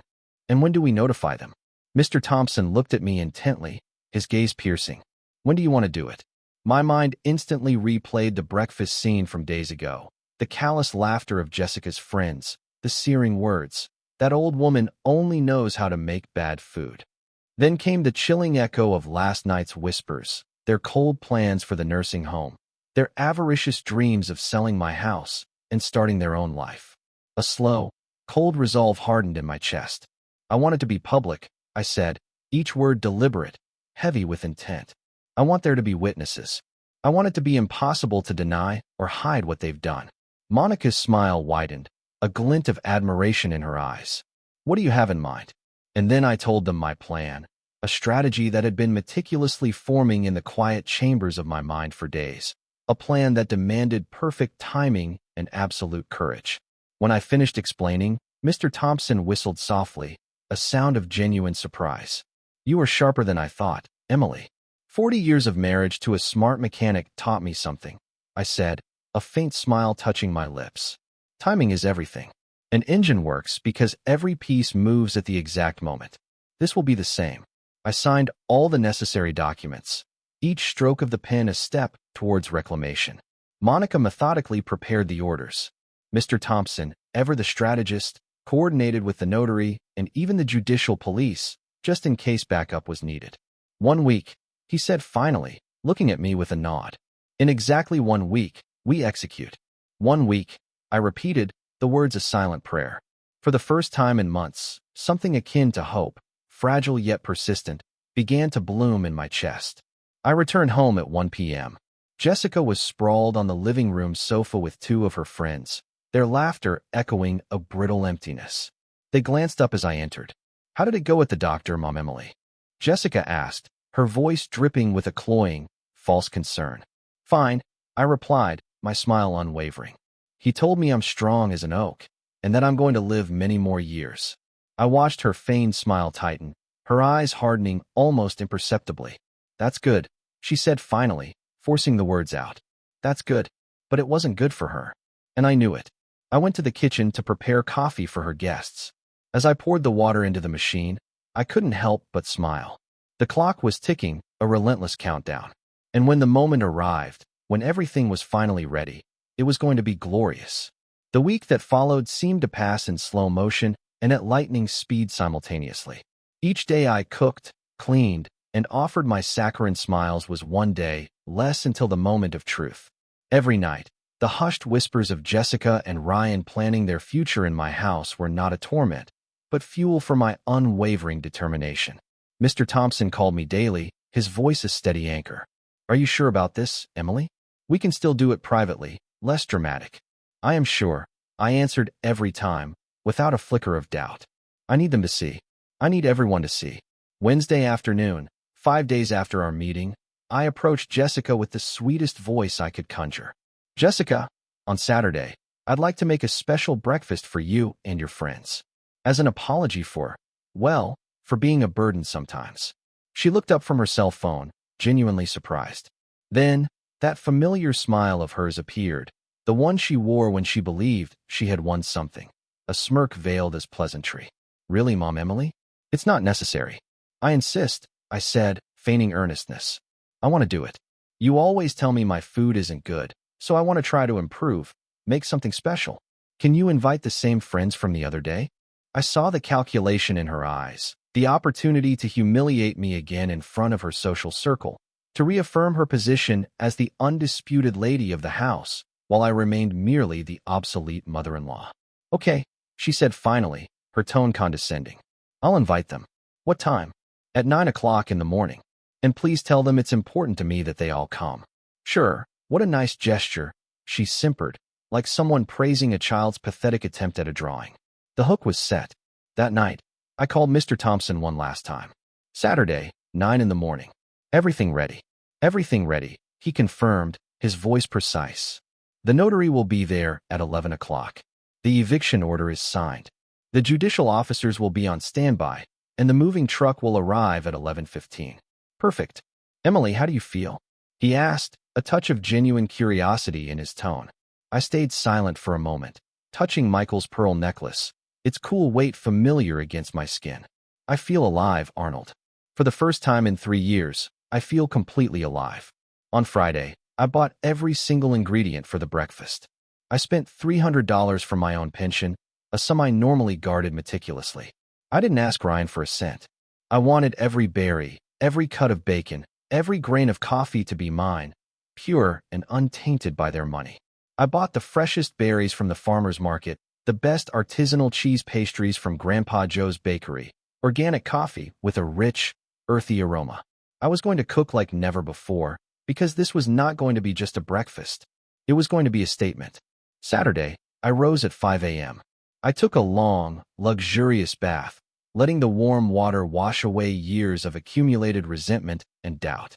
I put on my best clothes, a wine-colored cotton dress with delicate embroidered flowers that Michael had bought me years ago for an anniversary. I applied my makeup with meticulous care, outlining eyes that held a new, steely glint. I fastened the pearl necklace around my throat, its matching earrings glittering softly. I looked at myself in the mirror, and for the first time in months, I recognized the woman staring back at me. It wasn't the defeated mother-in-law, the invisible widow. It was Emily Parker, the woman who had built a home from scratch, the woman who had raised a son with boundless love, the woman who had survived the crushing loss of the love of her life and was still, defiantly, standing. At 6, I began to cook. Gourmet pancakes, light as air, made from scratch with buttermilk and a hint of vanilla. Scrambled eggs, impossibly fluffy, folded with fresh herbs and cream cheese. Crispy bacon, its aroma filling the kitchen. Hash browns, perfectly golden and crunchy. Freshly baked muffins, arranged on a wicker tray, still warm enough to steam when opened. Coffee brewing slowly, infused with a whisper of cinnamon. Hot chocolate, whipped by hand until the foam was a perfect cloud. I set the table with the tablecloth I had rescued from the storage room, the one embroidered by my grandmother with colorful threads that told silent stories of flowers and birds. I brought out the good china, what was left of it, what Jessica hadn't managed to sell yet. Fresh flowers, vibrant red and white carnations, graced the center of the table. It looked beautiful, dignified, like the Sunday breakfasts when Michael was alive, and this house had truly been a home. Jessica descended at 8:30 a.m. She paused at the entrance to the dining room, looking at everything spread before her with an expression of genuine, if fleeting, surprise. "Wow, Mom Emily, you outdid yourself." "I wanted to do something special," I replied, my calm smile unwavering. "For you, for your friends." It looks good," she stammered, unable to say more. To admit it was truly beautiful would be to admit that I had value, a notion she clearly wasn't ready for. Her friends started arriving at 9 a.m. sharp, the same 4 from the previous breakfast. Andrea, with her blonde highlights. Sarah, with her perfectly straight black hair. Linda, the youngest of the group, and Lucy, who always wore designer glasses perched elegantly on her nose. "Smells incredible," Andrea exclaimed upon entering, her eyes widening at the sight. I greeted them with a warm, welcoming smile, seated them, and served them coffee and hot chocolate. I offered them the steaming muffins, which they eagerly accepted. They began to eat, and despite their ingrained prejudices, despite everything, they had to admit it. "This is delicious," Sarah said, savoring the eggs. "These muffins are spectacular," Linda added, taking another bite. Jessica ate in silence, clearly uncomfortable. Her carefully constructed narrative, that I only knew how to make bad food, was visibly crumbling before her friends. I moved among them like a perfect hostess, attentive, smiling, almost subservient. I let them talk, listened to their insipid conversations about yoga classes, exotic vacations, and the new restaurant that had opened downtown. And then, when they were on their second cup of coffee, Jessica relaxed. She believed it. She truly thought this was exactly what it seemed. Me submitting, me accepting my place, me preparing the best food to earn her approval. "Well," Jessica said, reclining smugly in her chair, a self-satisfied smirk playing on her lips. "Maybe my mother-in-law does know how to cook, when she tries." The friends laughed uncomfortably, a brittle sound. But Jessica, emboldened by their forced amusement, pressed on. "It is a lot of work having her here, right, girls? Mothers-in-law are just complicated." "Oh yes," Andrea chimed in, finding common ground in cruelty. "Mine is a lost cause. Mine wants to come live with us," Linda added, grimacing. I told my husband. "Over my dead body." Jessica laughed harder, a harsh, triumphant cackle. "We're already looking at options to relocate her. There are some very good nursing homes now, with activities, with people her age. She'll be much better off there than being in the way in a house that needs young people." The words, sharp and venomous, floated in the air like thrown knives. I remained by the sideboard, holding the coffee pot, my smile serene, unbreaking. "More coffee?" I asked, my voice a whisper of sweetness.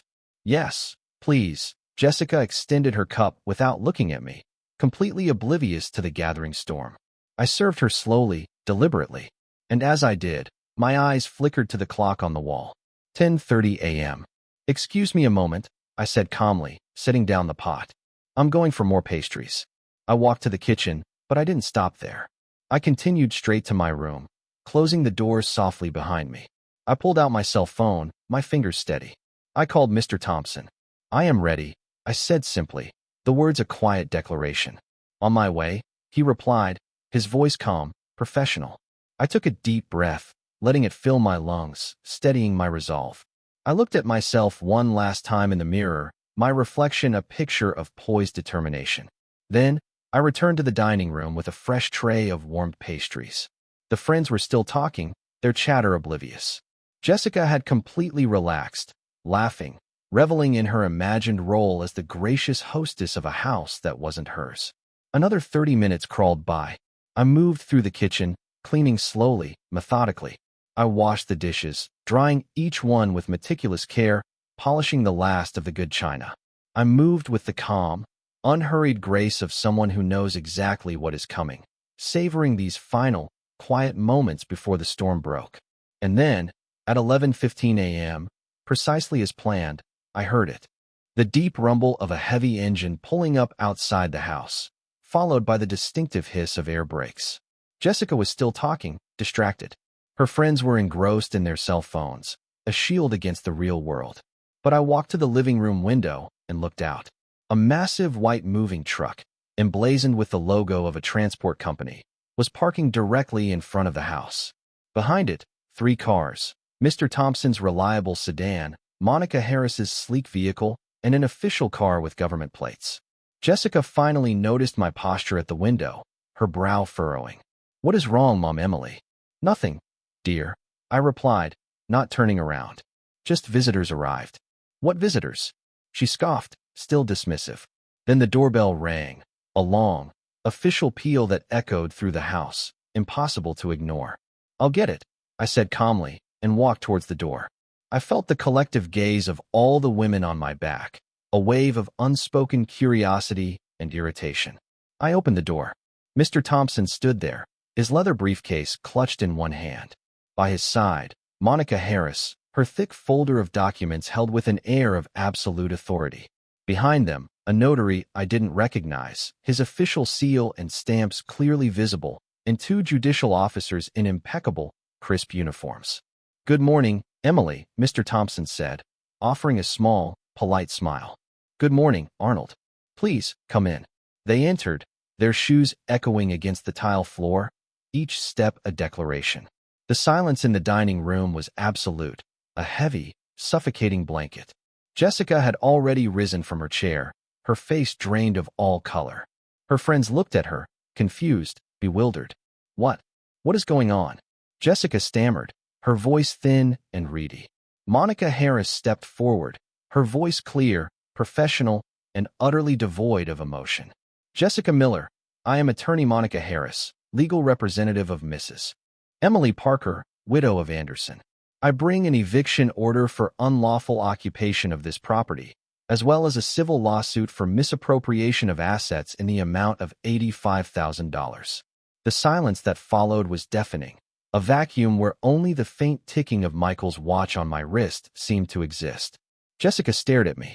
For the first time, she truly looked at me, and in her eyes, I saw something that filled me with a dark, yet necessary, satisfaction. Fear. Raw, unadulterated fear.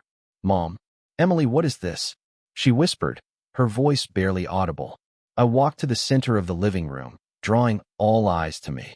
When I spoke, my voice came out firm, clear, without a hint of tremor, a stark contrast to her own terror. "This, Jessica, is the day I take back my house." Time stood still. Or at least, that is how it felt in that moment, where all gazes converged on me, on Mr. Thompson, on the official documents Monica Harris held, as if they were divine sentences. Jessica opened her mouth, but no sound emerged. Her friends had frozen with coffee cups halfway to their lips, like salt statues caught mid-gesture in the middle of my dining room. "I don't understand," Jessica finally managed to say, her voice cracking, utterly shattered. "Mom Emily, what is this? What is happening?" Mr. Thompson took a step forward, opening his briefcase with precise, rehearsed movements. Let me explain, Mrs. Miller. For the last 2 years, you have occupied this property, which belongs exclusively to Mrs. Emily Parker. In that time, you have sold family assets without authorization, modified the property without consent, and obtained economic benefits through deception. That is not true. Jessica's voice shot up an octave, piercing the silence. This is my husband's house. I live here. We are family. This house, I intervened, my voice sounding stronger, more resonant than even I expected, is deeded solely in my name, as it has been since 1983. Your husband, my son, has never been the owner of this property. Monica efficiently spread documents across the dining table, right next to the plates with remnants of pancakes and eggs. Deeds in the name of Emily Parker. The will of Michael Cordero, clearly stating that the property must remain solely in his wife's name. A notarized declaration from Mr. Cordero, drafted 3 months before his death, establishing specific protections against improper transfers. Jessica stared at the papers as if they were written in an alien language, her mind unable to process the onslaught. But Ryan signed. He has power of attorney. She cried, grasping at a last, desperate straw. A power of attorney obtained through deception, Monica stated coolly, taking out yet more documents. Mr. Ryan Cordero signed a document that was presented as merely property tax paperwork. The full scope of its implications was not explained to him.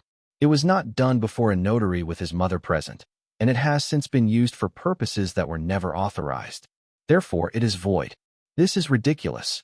Jessica tried to regain her composure, but her voice trembled uncontrollably. You can't just come in like this and kick me out of my house. I have rights. The rights you have, Mr. Thompson said, his calm voice a stark contrast to Jessica's growing hysteria, are those of any occupant who must vacate a property when the legitimate owner requests it. You have 72 hours to leave the premises with your personal belongings. 72 hours? Jessica practically shrieked, her face contorted in disbelief. You can't do this. I am calling my lawyer. Please do, Monica replied, her tone unwavering. Any competent lawyer will tell you exactly the same thing we are telling you. This is not your property. It never was. And the legitimate owner is merely exercising her right.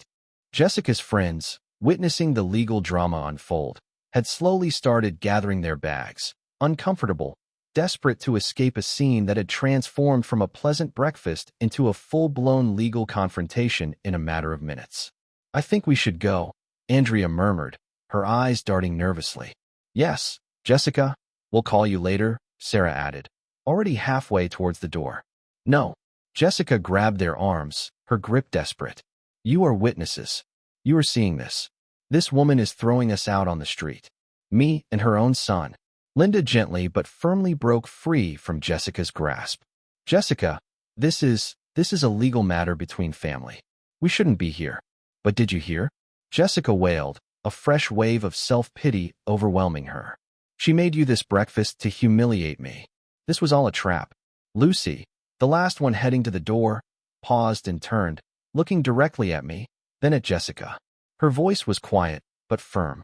With all due respect, Jessica, what I heard during breakfast was you talking about putting your mother-in-law in a nursing home, in her own house.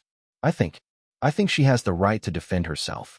And they left, all 4 of them, abandoning Jessica in the middle of the living room, surrounded by lawyers, officers, and a mother-in-law who was no longer the invisible woman she thought she knew. In addition to the eviction order, Monica continued, as if there had been no interruption, her voice cold and factual. We have complete documentation of all the assets you sold without authorization. She unfolded more papers, revealing photographs, screenshots of online sales posts. German porcelain dinnerware, $1,500. Sterling silver flatware, $2,925. A colonial cabinet, $5,000. A gold pocket watch, $2,500, pawned and never recovered. And the list goes on, totaling $15,000 in sold items. Jessica had gone as white as a sheet, her eyes wide with terror as she stared at the irrefutable evidence. Additionally, Mr. Thompson added, his voice cutting through the stunned silence. We have bank statements showing withdrawals from the joint account with your husband for repairs and improvements that were never made. totaling $20,000. Monica closed the folder with a sharp, echoing snap that seemed to reverberate through the stunned silence of the living room, a final, definitive period at the end of a long, painful chapter. Her gaze, cold and unyielding, fixed on Jessica. The total sum required to restore what you've taken, what you've ruined, is $85,000, she stated, her voice clear and precise. You have exactly 30 days to make this payment in full. Fail to do so, and you will face criminal charges for misappropriation and fraud. The penalties for such offenses are severe. Jessica, her face bloodless, seemed to deflate, her knees giving way as she collapsed into a nearby armchair, its plush fabric offering no comfort against the shock. Her manicured hands, which had once so casually flaunted stolen luxuries, now trembled violently in her lap. I don't have that money, she stammered, her voice thin and reedy. I stepped forward, the sound of my sensible shoes firm on the polished wood floor. This was only the second time I had spoken since the lawyers and officers arrived, but my words now carried the weight of years of suppressed anger. Then I suggest you start selling those designer bags, I said, each word a slow, deliberate strike. Those ridiculous, expensive shoes.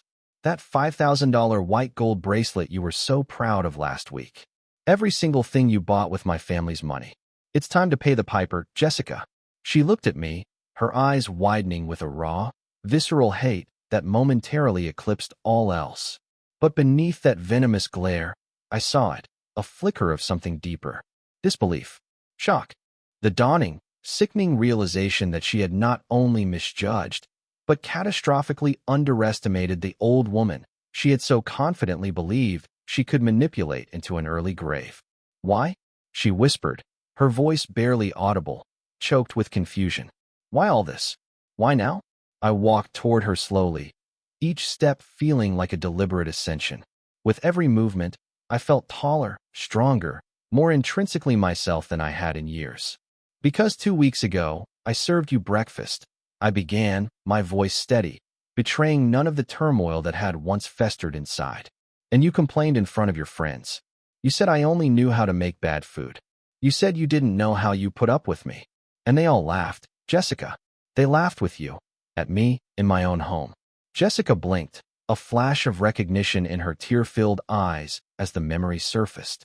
A faint, almost imperceptible smile touched my lips, not one of warmth, but of cold, quiet triumph. I remembered collecting the cups in silence that day, the forced smile on my face, the burning shame in my chest. I remembered retreating to my room, the sanctuary that had become my prison. And in that moment, something inside me had simply said, enough. It was just a comment, she tried to justify, desperation clinging to her words. No, I interrupted her, cutting through her feeble excuse. It was not just a comment. It was the last of thousands. It was the straw that broke the camel's back. It was the precise moment I decided I was no longer going to allow myself to be treated like trash in the house I built with my own 2 hands, with my husband, over 4 decades. Just then, the doorbell chimed again, a bright, incongruous sound in the tense atmosphere.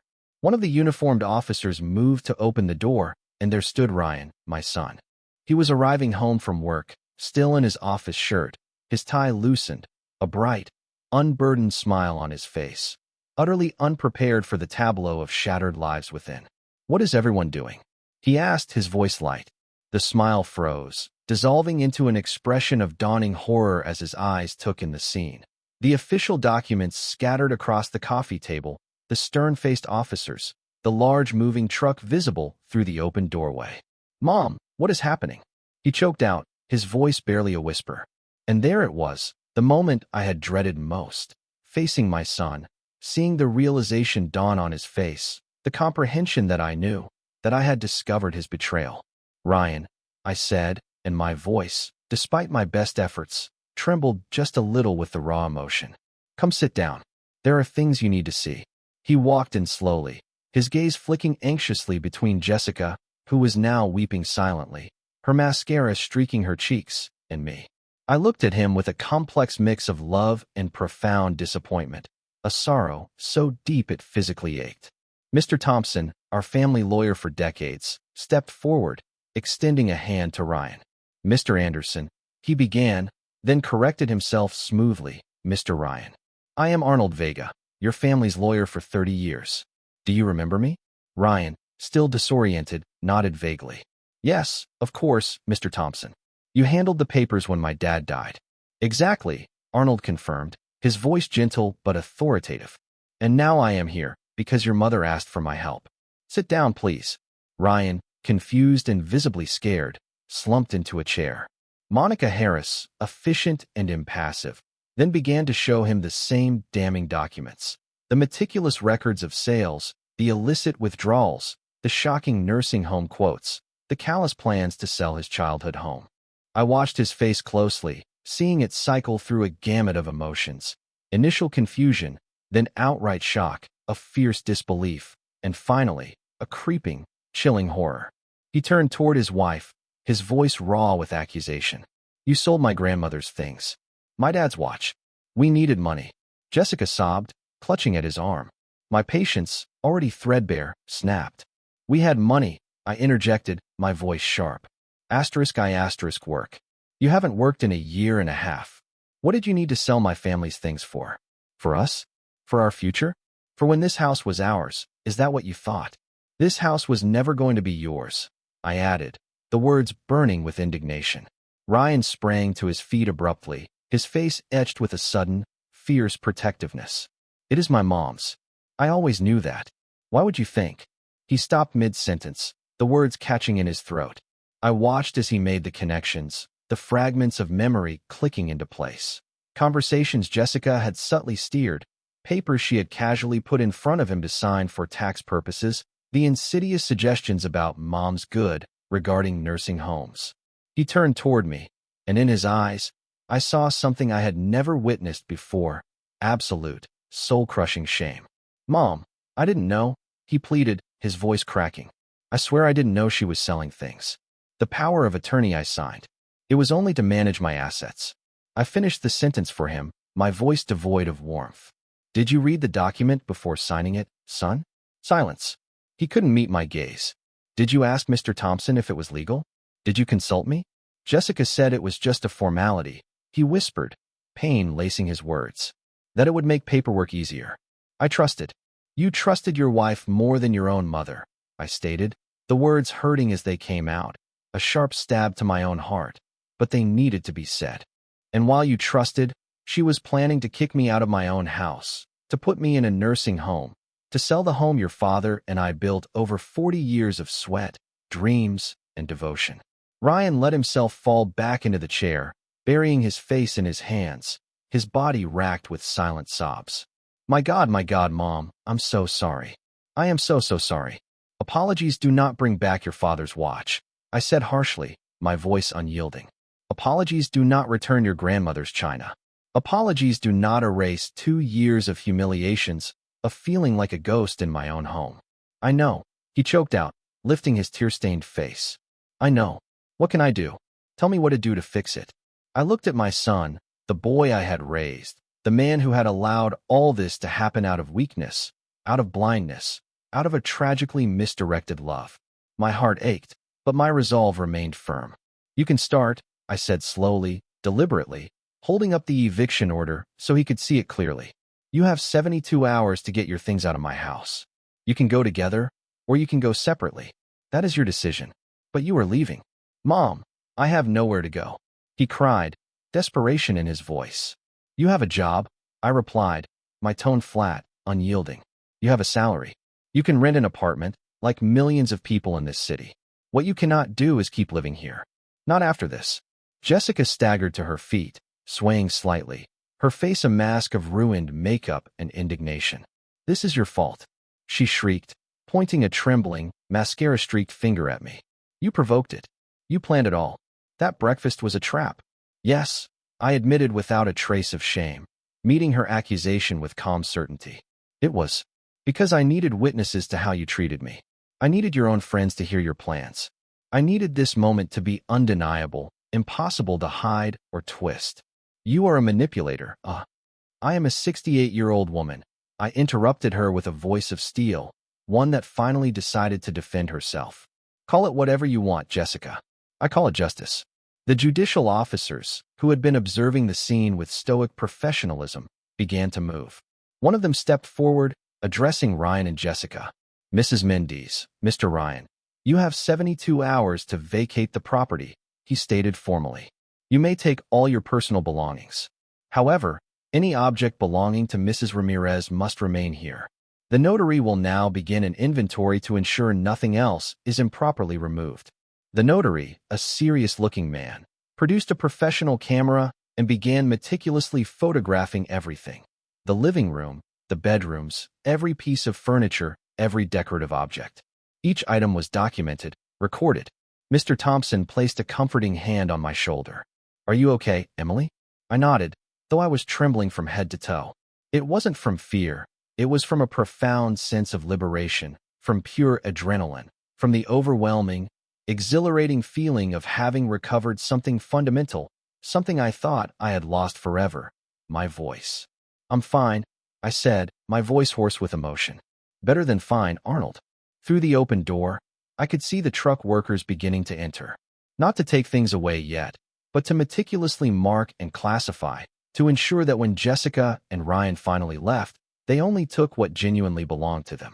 Jessica, still crying hysterically, ran up the stairs.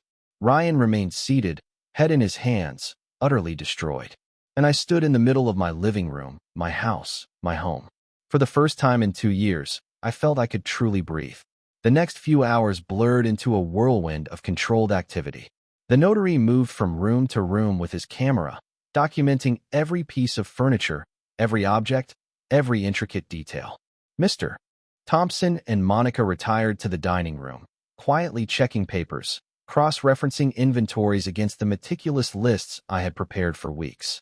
Ryan remained in the same armchair, motionless, as if the sheer weight of reality had crushed him into immobility.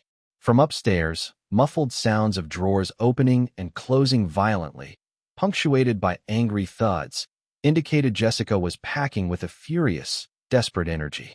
I approached my son, sitting in the armchair opposite him. I waited patiently until he slowly lifted his head, his eyes red-rimmed and swollen. "Mom," he choked out, his voice cracking with despair. "I don't even know what to say." "Then listen," I replied firmly, but without cruelty, "because there are things you absolutely need to understand." He nodded, swallowing hard, bracing himself. "When your father died, this house became my only refuge," I began, my voice laced with a deep, quiet pain. Not just because it was my home, but because every single wall, every corner, every imperfection held 40 years of our life together. The sacrifices we made, the sleepless nights working to build our dreams, the dreams we achieved, brick by painstaking brick. "I know, Mom," he interrupted softly. "No, you don't know." I cut him off, my voice gaining strength. "Because if you truly knew, you never would have allowed Jessica to sell your father's watch. That watch your grandfather gave him when he turned 21. That watch your dad guarded all his life like a sacred treasure, a tangible piece of his legacy." Ryan closed his eyes, the pain evident on his face, a fresh wave of grief washing over him. "I searched for that watch for months after your father died," I continued, my voice trembling with remembered anguish. "I cried every night, thinking I had lost it, that I had failed to protect something so profoundly important to him. And all the while, your wife had it pawned for $2,500. Money she used to buy clothes and jewelry, while I cooked and cleaned and became her maid." "Mom, I never saw you as a maid," he protested weakly. "But you never fully saw me, did you?" My voice rose slightly, edged with the frustration of years of invisibility. "You never noticed how your father's photos mysteriously disappeared? How the beautiful furniture he built with his own hands was replaced by modern trash you didn't even like? How the vibrant rose bushes he planted with such care were torn out to put in green plastic, claiming it was low maintenance? You were here all day, Ryan. I thought they were just decorative changes." "And the power of attorney?" I confronted him directly, my gaze unwavering. "Was that also just decoration? You signed a document giving yourself complete control over my assets. Did you even read what you were signing, son?" Silence. His answer hung heavy in the air. "Did you ask Mr. Thompson if it was legal? Did you consult me? Your own mother? Your wife put that paper in front of you." I took the actual document from a stack on the table and placed it directly in front of him, Its official seal stark and damning. And you signed without asking, without consulting Mr. Thompson, without even telling me. Why, Ryan? Because I trusted her, he whispered, his voice broken. Because she's my wife, and I thought she just wanted to help. And in me, son, did you not trust me? I asked, the pain in my voice raw and exposed. In your own mother, who raised you, who gave you everything, who never failed you. Tears began to roll freely down his cheeks, wetting his hands. I'm sorry, Mom. I was a fool, a blind and selfish fool. Yes, I agreed, without softening the blow, because he needed to hear the unvarnished truth. You were. And meanwhile, your wife was planning to lock me away in a nursing home. I took the crinkled quote from my pocket, unfolding it, and placing it squarely on the table before him. The page detailed nursing home options.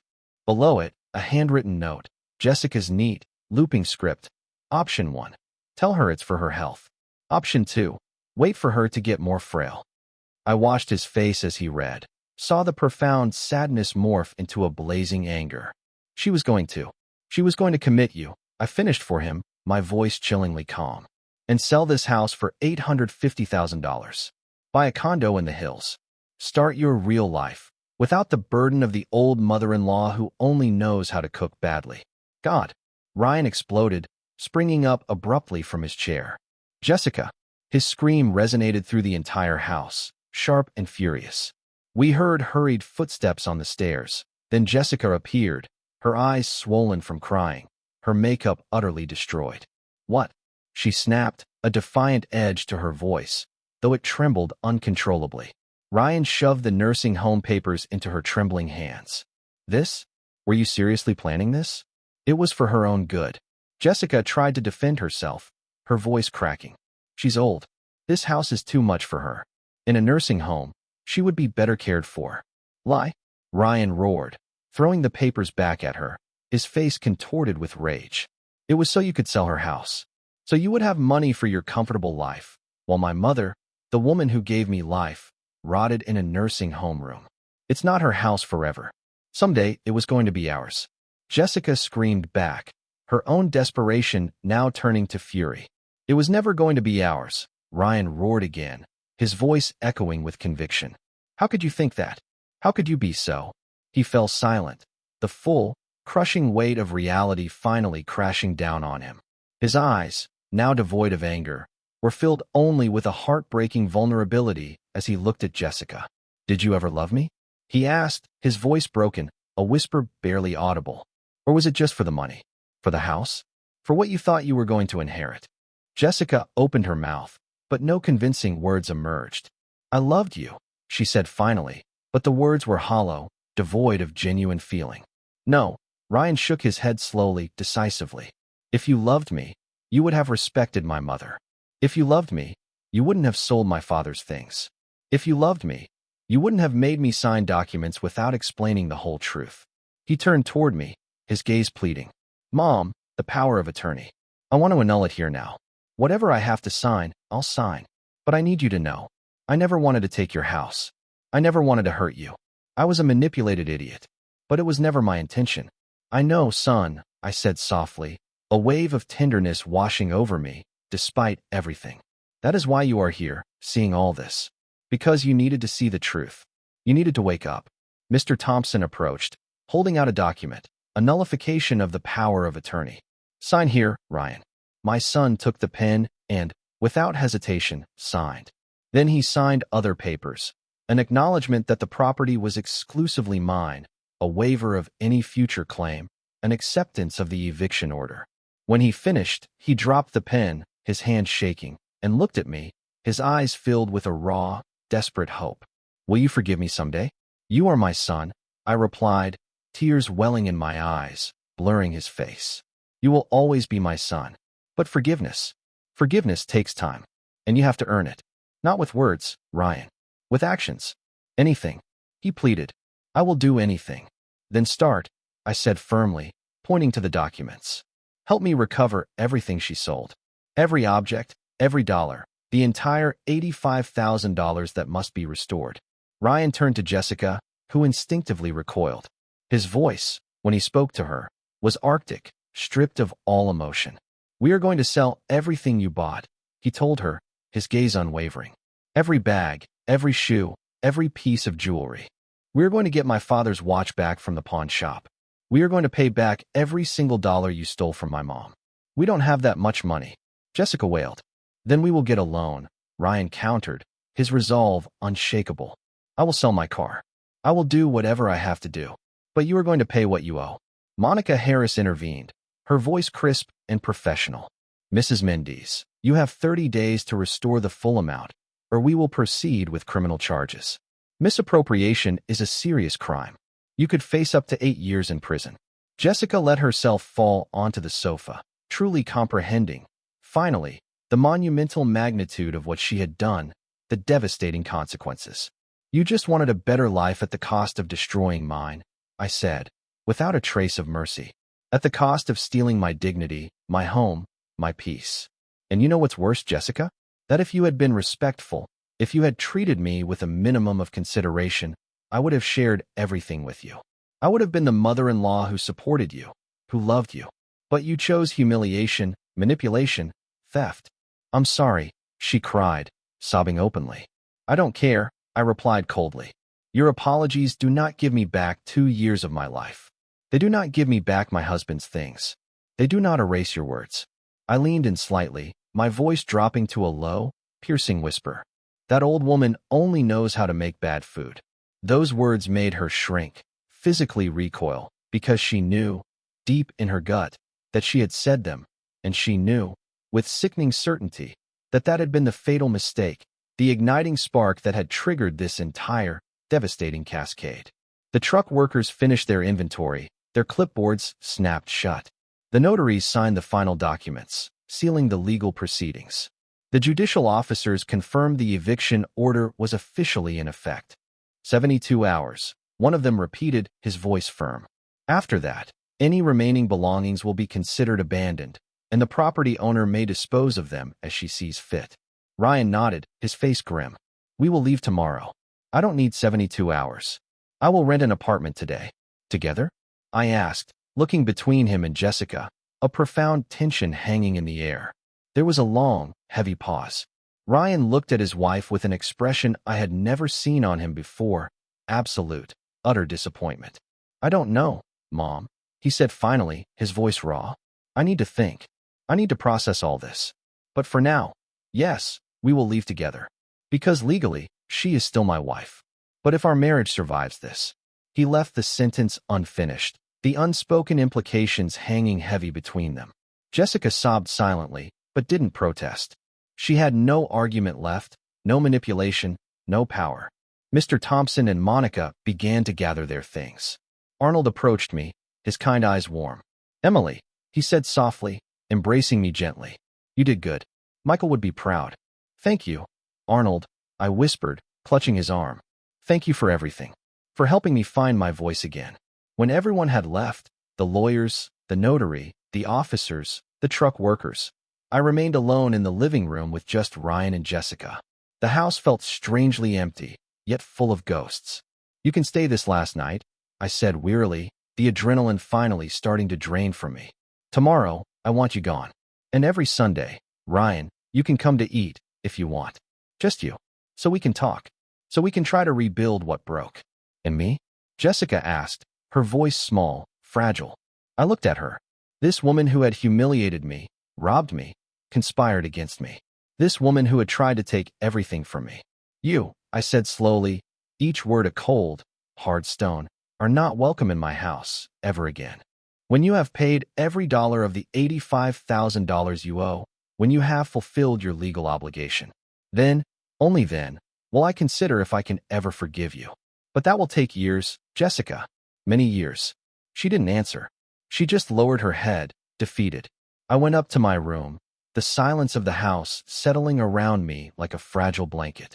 I took off the wine-colored dress with embroidered flowers, the dress of battle, and put on my comfortable pajamas. I sat on my bed, Michael's watch nestled safely in my hands. I did it, love, I whispered, tears finally, blessedly starting to fall. I got our house back. I got my dignity back. And for the first time in 3 years, I cried. But they were not tears of pain. They were tears of liberation, of victory, of having found a strength I didn't know I still possessed. That night, I slept more deeply than I had in years, and I dreamed of Michael, smiling at me, telling me everything would be fine. He was right. Everything was going to be fine. The following Sunday, exactly 1 week after the breakfast that changed everything, I woke with the sun streaming generously through my window. Not the shy, almost apologetic ray of light that used to sneak between the borrowed, ill-fitting curtains Jessica had imposed, but the full, glorious sun, bathing my room in the warm glow of my house. Ryan and Jessica had left Saturday morning. I had watched them, from my bedroom window, load their suitcases into the rented car my son had gotten. Jessica hadn't looked at me once. Ryan had hugged me at the door, a long, tight embrace, the kind of hug that tries to convey everything words cannot. "I'll call you tomorrow, Mom," he had said, his voice thick with emotion. "I expect you Sunday for lunch," I had replied, my voice steady, but with a hint of the tremor in my heart. "Just you." And that is exactly how it was. I got up slowly, savoring the profound silence of the house. It was not the tense, brittle silence of before, charged with resentment and contained humiliation. This was a clean, peaceful silence, the silence of a home that had finally regained its balance, its rightful rhythm. I walked through the house, through my house. Every step was a silent reclamation, a quiet victory. The living room no longer held the cold, minimalist furniture Jessica had insisted on, pieces I had always detested. The dining room gleamed, my grandmother's embroidered tablecloth back in its rightful place. The kitchen, once a battlefield of silent judgment, now felt expansive and welcoming, a place where I could cook without feeling watched, judged, or despised. There was work to be done, certainly. Many things needed to be restored. The empty spaces where the objects Jessica sold once stood, the bare walls that cried out for new photographs of my life, of my history, of my Michael. But I had time now, and I had peace. Mr. Thompson called at 10 o'clock that morning. "Emily," he asked, his voice warm with genuine concern. "How did you wake up?"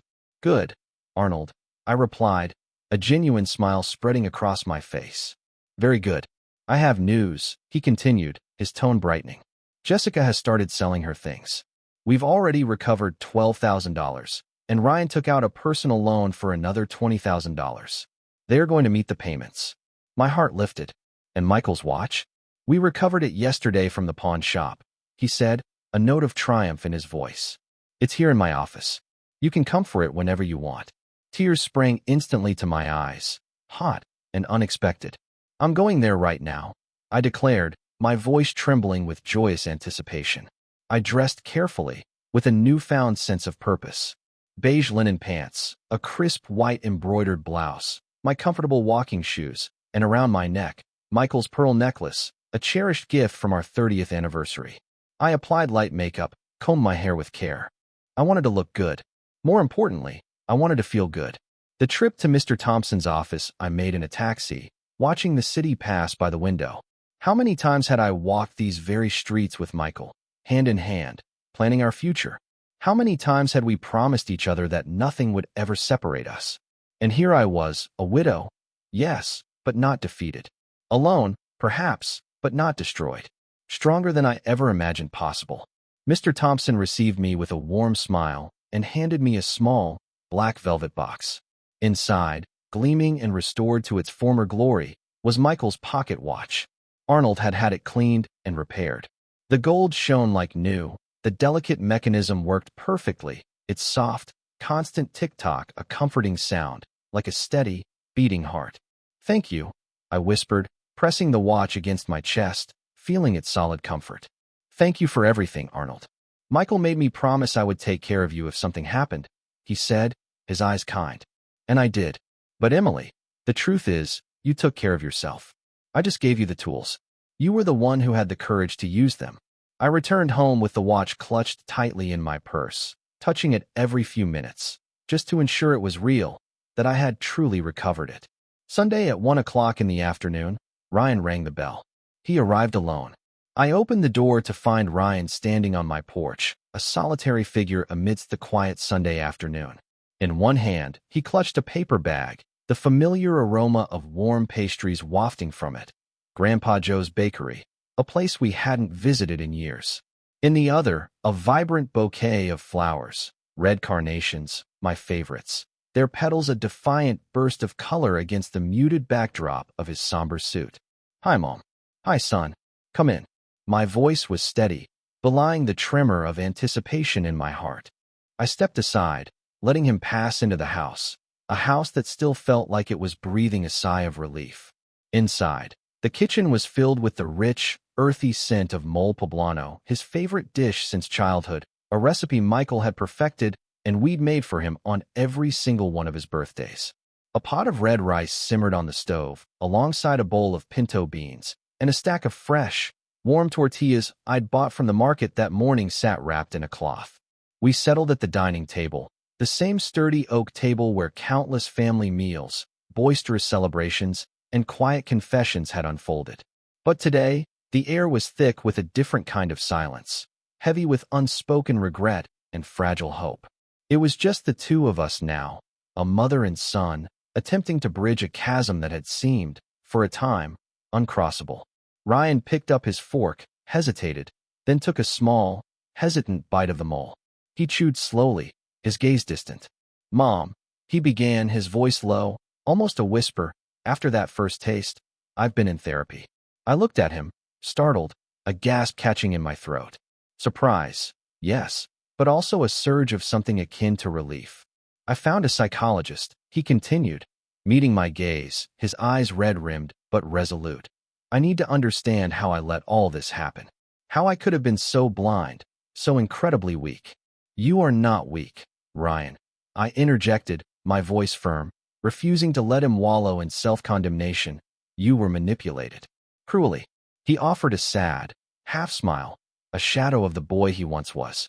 "Maybe, but I was also complicit, Mom.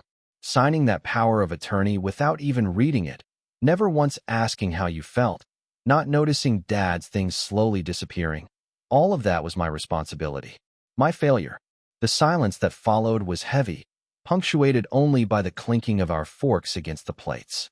The mole, rich and complex, with that hint of chocolate Michael had always adored, tasted exactly as it should, a familiar comfort in an unfamiliar landscape. "And Jessica?" I asked finally, the question feeling like a delicate probe. Ryan sighed deeply, the sound a ragged exhalation of pain and exhaustion. "We're separated.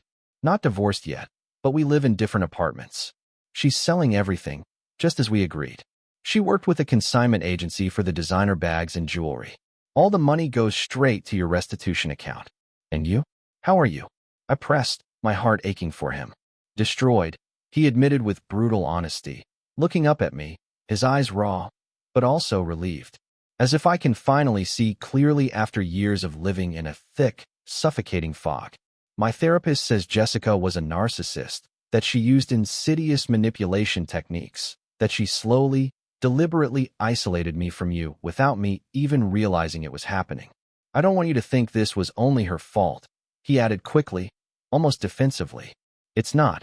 I interrupted him, my own voice laced with a newfound self-awareness. "I also had fault, Ryan. At some point, I chose the comfort of not seeing over the discomfort of confronting. I chose to believe her carefully constructed lies because it was easier than admitting I had made a terrible mistake allowing you to marry her." His eyes, already brimming, filled with fresh tears. "Dad never liked her, did he?" The question caught me off guard, but the truth of it was undeniable.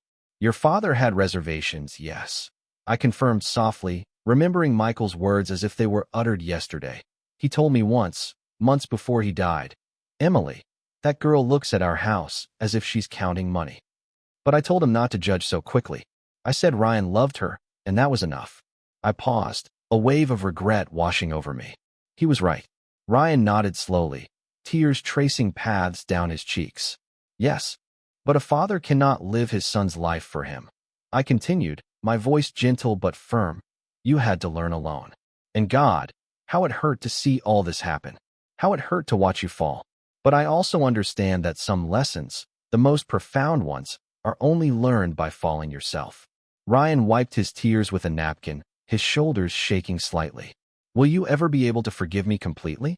I rose from the table, walked around it, and pulled him into a tight embrace. This son of mine. This man who had made grave mistakes, but was now desperately trying to mend them, trying to rebuild his life and ours. I already forgave you, Ryan. I whispered into his hair, holding him close. The day you signed the annulment of the power of attorney. The day you stood by my side. The day you accepted the truth, even though it tore you apart. That day, I forgave you. He sobbed in my arms, a raw, wrenching sound I hadn't heard since he was a frightened child. And I held him, rocking him gently, remembering all the times I had carried him through his hurts and fears, when he fell and scraped his knee, when he was scared of the dark, when the world seemed too big and overwhelming. Because that is what mothers do. They hold. They forgive. But also, and this I had learned the hard way, they must set limits. They must demand respect. They must remember that love does not, under any circumstances, mean accepting mistreatment. When he finally calmed, his breathing evening out, we returned to the table. We finished our meal in a more peaceful silence, a quiet understanding blossoming between us. I served strong coffee and the pastries he'd brought, chocolate shells, apple tarts, flaky croissants. Mom, he said, biting into a glistening chocolate shell, a hint of his old boyish charm returning. I want to help you restore the house, recover the things that were lost. Not financially. I know Jessica has to pay that, but physically. Help you find antiques similar to the ones she sold, paint the walls, plant new rose bushes in the garden. Would you let me do that? My heart swelled. Of course, Ryan. It's the least you can do. He smiled sadly, a flicker of nostalgia in his eyes. Besides, it reminds me of when Dad and I worked together in his shop. Those were good times. Yes, I agreed, touching the pearl necklace I now wore constantly, a silent affirmation of my resilience. Good times. The following weeks, we settled into a new, comforting routine. Ryan came every Sunday for our traditional meal, often bringing a new pastry or a fresh bouquet. During the week, he spent several afternoons helping me with the restoration projects. We cleaned the neglected garden together, pulling out weeds and preparing the soil, our hands dirty but our spirits lifting. We planted new rose bushes, vibrant red, sunny yellow, and pure white. Just like before, their delicate blooms promising beauty. We painted the walls, carefully choosing my favorite shade, a warm, inviting beige that made the entire house feel like a gentle hug. I recovered the family photographs Jessica had heartlessly stored away, hidden from view. I placed them in new frames, arranging them with care throughout the house. Michael and I on our wedding day, a chubby-cheeked Ryan as a baby, candid shots from anniversaries, Christmases, birthdays. All our history, our beautiful, messy, cherished history, was visible again. Mr. Thompson, my steadfast neighbor, helped me track down some of the sold items. We found the German porcelain dinnerware, its delicate patterns intact, with a collector nestled in the quiet hills just outside town. When I explained the painful situation, her eyes softened with understanding. She agreed to return it to me for the exact price she had paid. I understand the sentimental value, Mrs. Ramirez, she told me, her voice gentle. My own mother went through something similar with a terrible daughter-in-law. We didn't recover everything, of course. Some things were lost forever, sold to unknown buyers, vanished without a trace. But I learned that objects, however cherished and important, were ultimately not essential. What was truly essential was dignity, respect, the quiet, unshakable ability to stand tall in your own house and truly feel at home, at peace. 3 months after that life-altering breakfast, the final payment of $85,000 arrived in my restitution account. Jessica had indeed sold everything of value she possessed. Ryan later confessed to me that she had returned to live with her mother in another state, a woman defeated, stripped of the luxurious lifestyle she had so ruthlessly built at my expense. Do you feel pity for her? He asked me one day, his expression thoughtful. No, I answered honestly, without hesitation. I feel pity for the woman she could have been if she had chosen to be a good person instead of being consumed by greed. But the consequences of our actions follow us, Ryan. She is simply living hers. Ryan and Jessica divorced 6 months later. It was quick, devoid of drama, a clean break. She asked for nothing, because legally, nothing corresponded to her. They had never truly owned anything together. Everything had always been mine. A year after that breakfast that irrevocably changed everything, I made a new decision. I opened my house, my beautiful, lovingly restored house, to give traditional cooking classes. Twice a week, young women from the neighborhood, hungry for knowledge and connection, came to learn the recipes my mother taught me, recipes her mother had taught her. Perfect pancakes, authentic mole, delicious pies, dishes steeped in generations of love. Mrs. Emily, a bright-eyed 20-year-old girl named Lucy, told me one afternoon, her face dusted with flour, "You cook with so much love. It shows in every single dish." "It's just that cooking," I explained, my hands busy kneading dough, my heart full. "It's not just mixing ingredients. It's transmitting history. It's honoring those who came before us. It's creating something with your hands that nourishes not only the body, but the soul." And while I shared my kitchen with these eager young women, I felt I had finally found my true purpose in this new stage of my life. It was no longer just about surviving. It was about flourishing. Ryan, too, found a new path.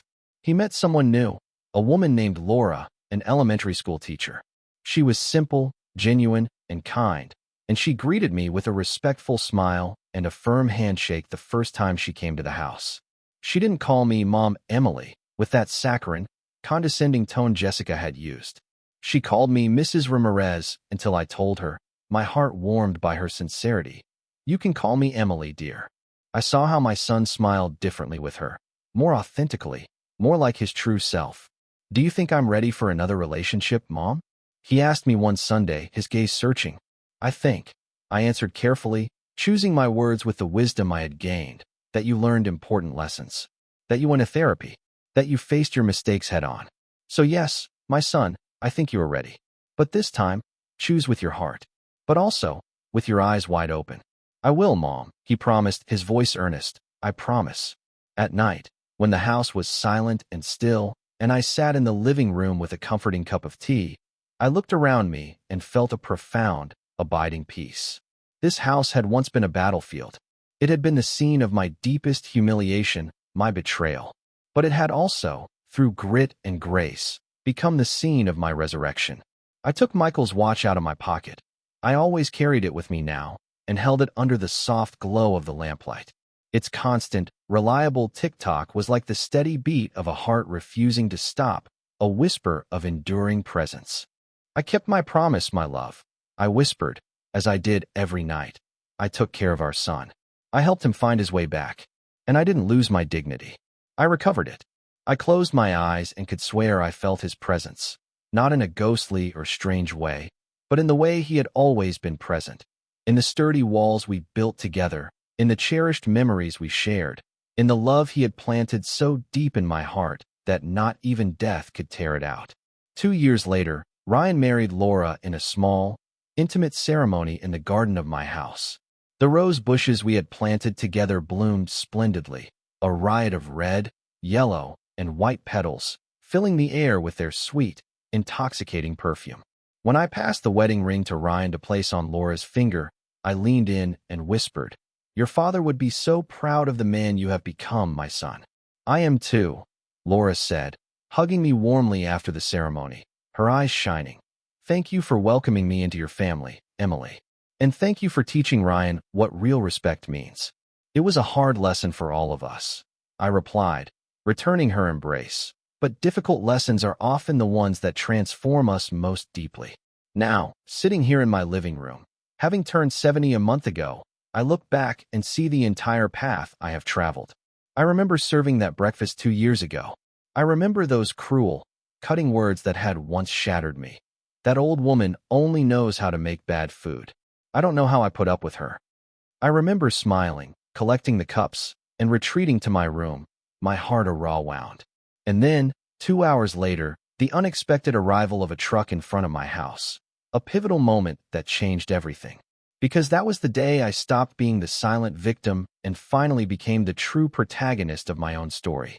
I learned that respect is not begged for, it is demanded. I learned that love does not mean enduring humiliation. I learned that it is never, ever too late to stand up for yourself and say, "Enough." I learned that true wealth is not in what you possess, but in what you absolutely do not allow them to take from you. Your dignity, your voice, your sacred right to live in peace in your own space. And I learned that sometimes the bravest act you can perform is to defend yourself, fiercely and unapologetically. Even when the world has taught you that older women should be sweet, quiet, and compliant. Even when your own family expects you to make yourself small to make more room for them. At 70, I stood up again. And this time, no one, absolutely no one, will ever make me feel small in my own house again. Because this house is me, and I am this house. And we both remain standing, firm, dignified, and utterly unbreakable. If this story touched your heart, if it made you reflect on the invaluable power of defending your dignity, regardless of age, please leave me a comment telling me what impacted you the most. Like this story if you believe it is never too late to recover your voice, and subscribe to keep listening to stories of women who refuse to give up, who choose to rise. And tell me, where are you listening from? I love knowing these stories reach hearts all over the world, because in the end, it doesn't matter if you are 30, 50, or 70. It doesn't matter if you live in Mexico, Spain, Argentina, or any other corner of this beautiful planet. What matters is remembering this. Your dignity is not negotiable. Your respect is not for sale. And your value does not diminish with the years. It only refines. It strengthens. It becomes unbreakable, like steel tempered by fire. Never forget who you are. Never allow them to make you feel less than what you are truly worth. And when that moment comes, that moment when you have to choose between a false, fleeting peace and your true, unyielding dignity, choose dignity. Always.